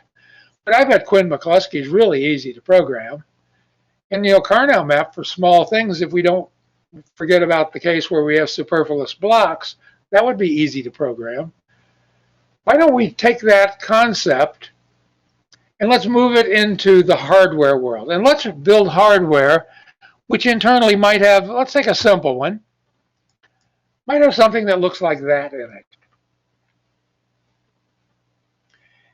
And what I'm going to do is I'm going to assume there's no X's on this array over here, or matrix, but I'm going to allow them to write things that describe the problem they want to solve. And then I'm going to come in here and I'm going to blow those fuses. Let's think of them as being wires that are permanently connected. I blow the fuse, now they're disconnected. Or what's more likely, they're not connected, and I put in a fuse, which is called an anti-fuse. Basically, I'm going to connect where the X's are. And then I'm just going to AND those things together. And look, I've cleverly made a new notation up here. A single line means I really have 1, 2, 3, 4, 5, 6 inputs. So each of these AND gates has 6 inputs. And this is that old bus we talked about earlier, the data bus, where I either have a positive or a negative version of every signal that I have in my system. So this is kind of cool. I can say, make this AND here be equal to X1 ANDed with X2 ANDed with not X3. That's what those are. And I can make this guy be ANDed with not X1, X2, not X3. And this guy, look, this guy was actually Karnow reduced because he only has 2 terms. And we know there's 3 inputs. So he had to have a reduction done in order to get him to be those only 2 values. If he was down to 1, we know he had a real effective evaluation. And then this, so we got 4 things. We're ANDing 6 guys together. And those are ORed together. And notice the top 2 are ORed. The second 2 are ORed. That seems a little inconvenient, maybe, but as long as we could have some number of ANDed things. What if we had 3 things ANDed together? Well, maybe we have to buy a bigger chip. In fact, what if we had more than 6 inputs? We'd buy a bigger chip. But also, we don't have to worry about making them all NAND gates anymore. Remember, this would have had a bubble on its nose, and this would have had 2 bubbles on its butt here, and this and another on its nose. So we turn these effectively into NANDs and a De Morgan NAND. But since we're inside the chip and it's just as cheap to make an AND as it is an OR, let's build it that way. So we come up with something called a PAL. A PAL. Programmable Array Logic. And it's some number of inputs with both its positive and negative values ANDed together. And in this case, it's every one of the inputs can be taken to any one of the AND gates. That's not true of the OR gates because these 2 are specifically dedicated to him. These 2 are specifically dedicated to him. And you can imagine if I had that again and again and again, they'd all be to some set of ANDs would be stuck with the ORs. Is there any way that we could do this? But basically, we could program these. And we could program them either using UV light in the old days or electrically today. So a PAL is a new type of chip embedded inside of which we have non-discrete logic, meaning we know what it is, but we don't have a separate chip or gate sitting out on the table somewhere. We're going to wire these together by writing some programming code. Now, it's hardware programming code, so we're not going to be programming as we typically do. We're going to use something called a hardware description language.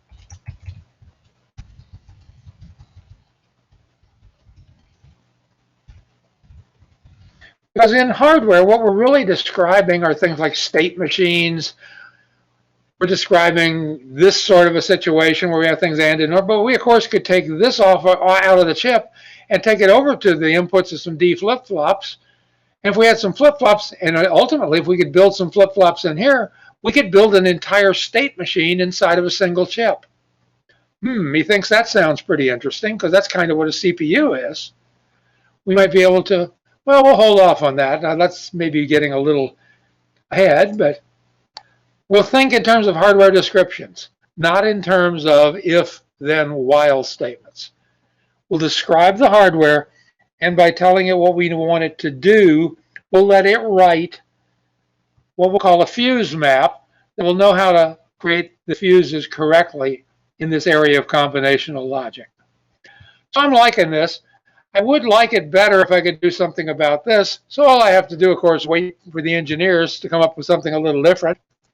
And they come up with something that looks more like this. Marketing got a hold of this, and they had no trouble naming this one. They called this one PLA, Programmable Logic Array. Now, is that confusing? Heck no. We'll remember that forever, at least 10 minutes. And so what they did here is not only can you program the ands, but you can decide how many and which one of the ands go to which one of the ors. So whatever this has come up with, we can take these product terms, or them together, and thus we can even use the same product term in multiple OR expressions. This is very flexible now. Now both of these have flavors which were also made using primarily the electrical programming side of things. And when you get to there, they're called generic logic. Oops. Arrays. Or the more classic one is the generic array logic, which you'll see for both of these types, but they're called GAL chips, GALs instead of PALs. But they mean the same thing. It's just they're usually electrically erasable and writable, programmable. And they're more common today than the other ones. A lot of these chips have lost favor for some of the bigger things we'll talk about in the next couple of lessons. But these are the fundamental underpinnings of how the other ones work. But this starts to be cool because now instead of having to sit down and work out the equations yourself, we may be in many cases able to simply supply what we want it to do and let the program, the program we run, the software program we run, know how to turn our hardware description into a fuse map. I'll write that term down, although it'll show up later again. Fuse map says which one of the fuses do we need to blow? And that's useful to know. Okay, so we've got two different technologies sitting here. Are there chips which actually implement these things? Well, I'll show you one of them, and I'll hold back the other one until the next class. But in real world, this seems pretty simple. I could do this by hand. Let's look at what's called a P16 chip. Let me see, where'd that guy go? He's over here.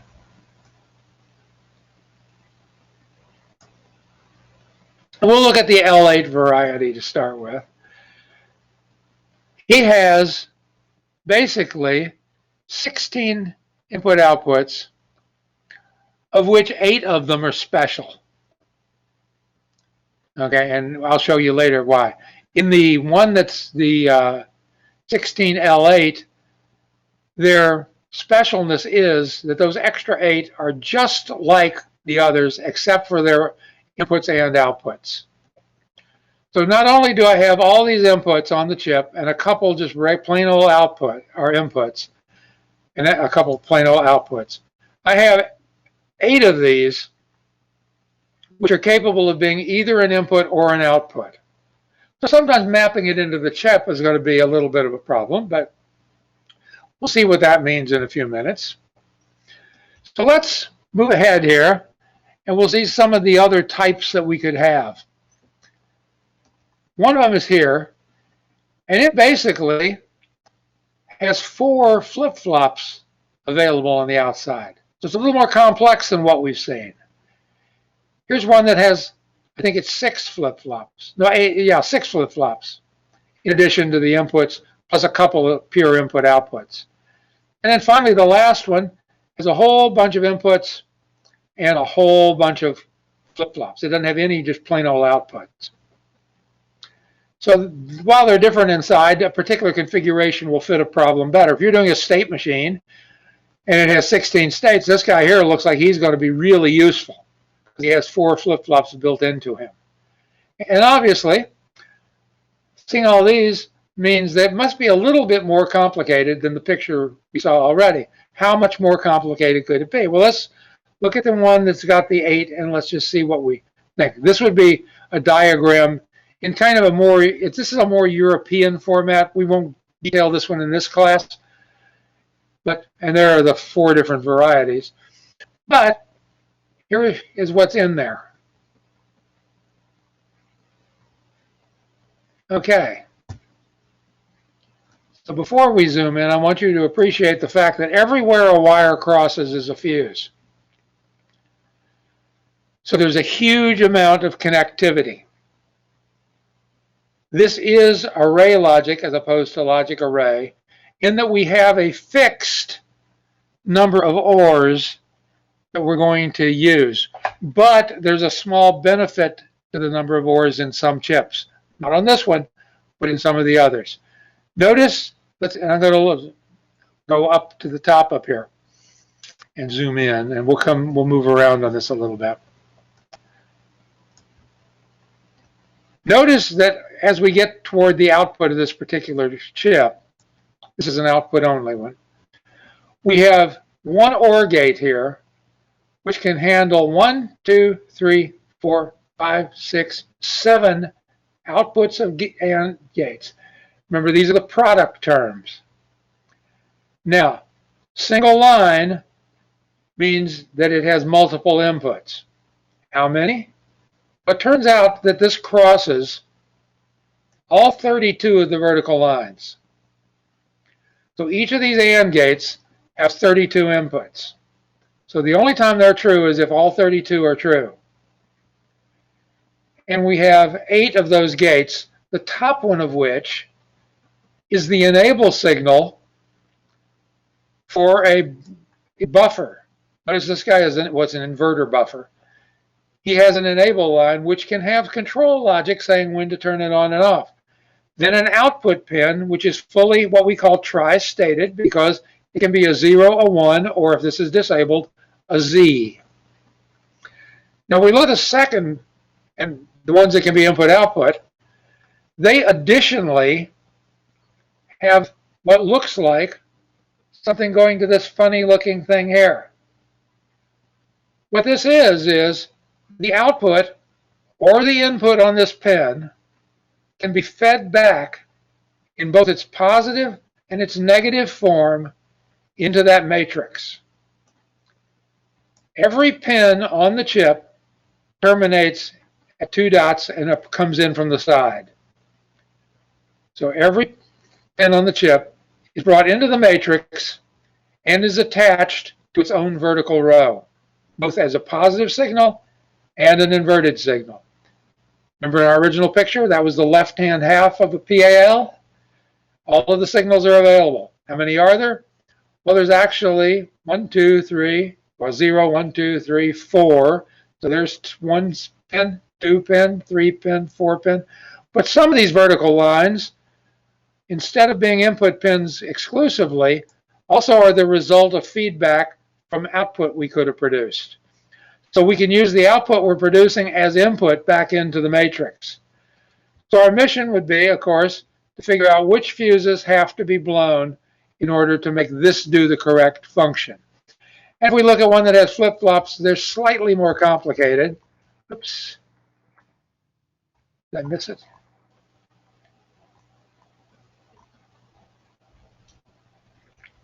We zoom in a little bit.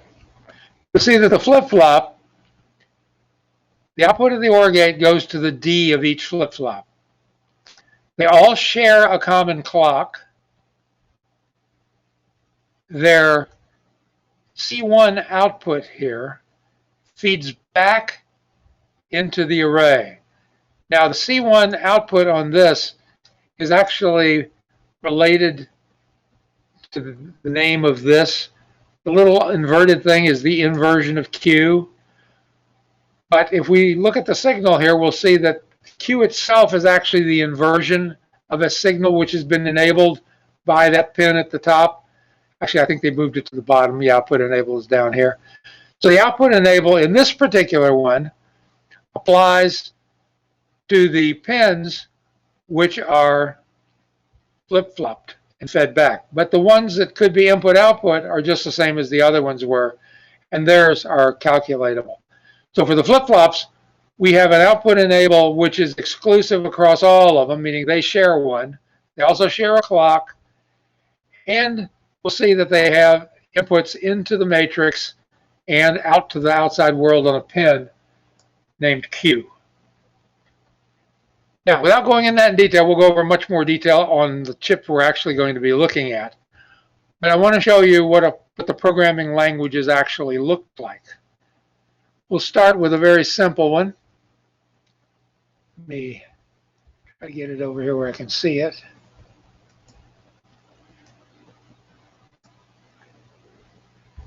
First we'll look at is one called PALASM.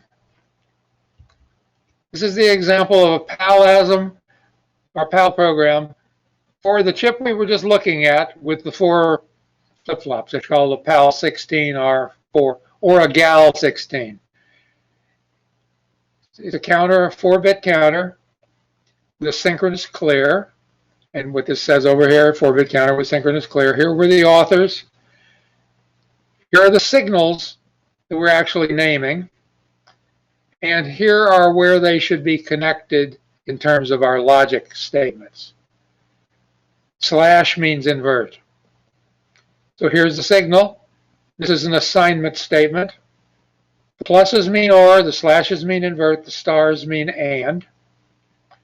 And we're just using our cues from the flip-flop to build a state machine, basically. And then finally, we have this little table with lows and highs and clocks, which is really a test function thing. When we would program it, the same machine could look at this table, run the chip through these inputs, and test to make sure the outputs are correct, to tell you whether or not you had programmed it successfully. These are also called test benches, or sometimes they have other names, but we'll typically call them a test bench or a kind of a table we use. But this was a language called PALASM. We literally wrote the equations and let it do all the function reduction for us. And then we wrote a truth table that described what we wanted that state machine to do. And this state machine itself is a 4-bit counter. It happens to have a synchronous clear. Clear is the signal right there. Oops, where am I? The next one is one called Able. Slightly different look to it. We'll skip the table at the bottom for the minute. This is a 4-bit counter, counts to 10, and has a carry that lets it look ahead rather than having to wait for each one to get to the beat. It's done in a chip called the 22V10, which I'll show you next time. List of all the signals and the pins they're assigned to, what type of things these signals are. This is a D register. You know, these are a common, this is the positive going signal. What are these things? Then a thing that describes the count. Then we just simply have some things like when enable occurs, this and this. Notice here, we use the same type of assignment statement, but we did some math inside of parentheses. So we didn't write the logic for that. We let it do some hardware to build that. Ands look like ands. In this case, ors look like the pound sign. Inversions are exclamation points. Here's another calculation done inside of the parentheses.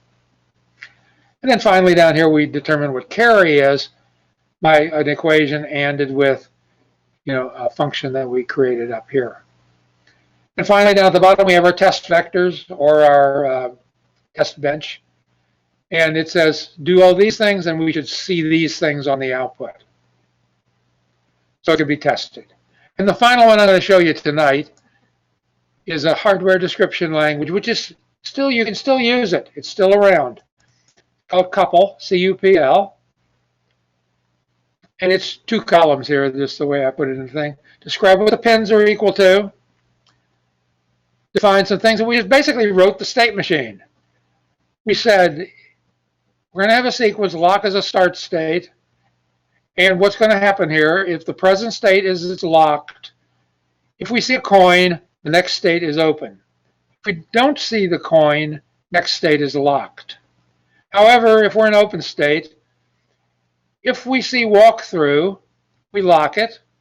Otherwise, we just stay in the open state, because until somebody walks through, they paid their coin, somebody can walk through. And ultimately, we're going to output a pulse so we can count how many people went through a subway turnstile. So this is another way. Notice we're describing the hardware, not so much describing the problem. We're describing what the state machine does. Then we're letting it figure out what fuses to blow inside the chip. And in this chip, see, did they specify? Yeah, they're using a GAL16 V8, which is a different type of chip than any one we've seen. So let me look at my closing notes here, make sure I didn't have anything that I absolutely missed.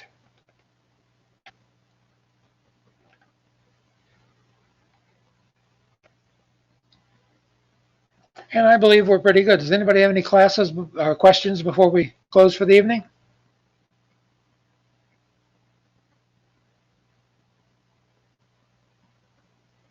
Hey, don't you forget, we've got a test coming up on November the 2nd for this class. It's a Monday night, so you're going to need to be prepared for that. And all this stuff is on it as well, and we haven't even gotten to the interesting stuff yet. We're just building up a good vocabulary about it. Okay, then I'm done if you're done, and I will see you guys on what is today's Monday. So I'll see you on Wednesday. No, it's Good Wednesday. evening, Professor. Today is Wednesday. Oh, today's Wednesday. Then I'll see you on Monday. How about that? Monday, I'll see you on Monday. See you Monday, Professor. See you on Monday, Good night, Professor.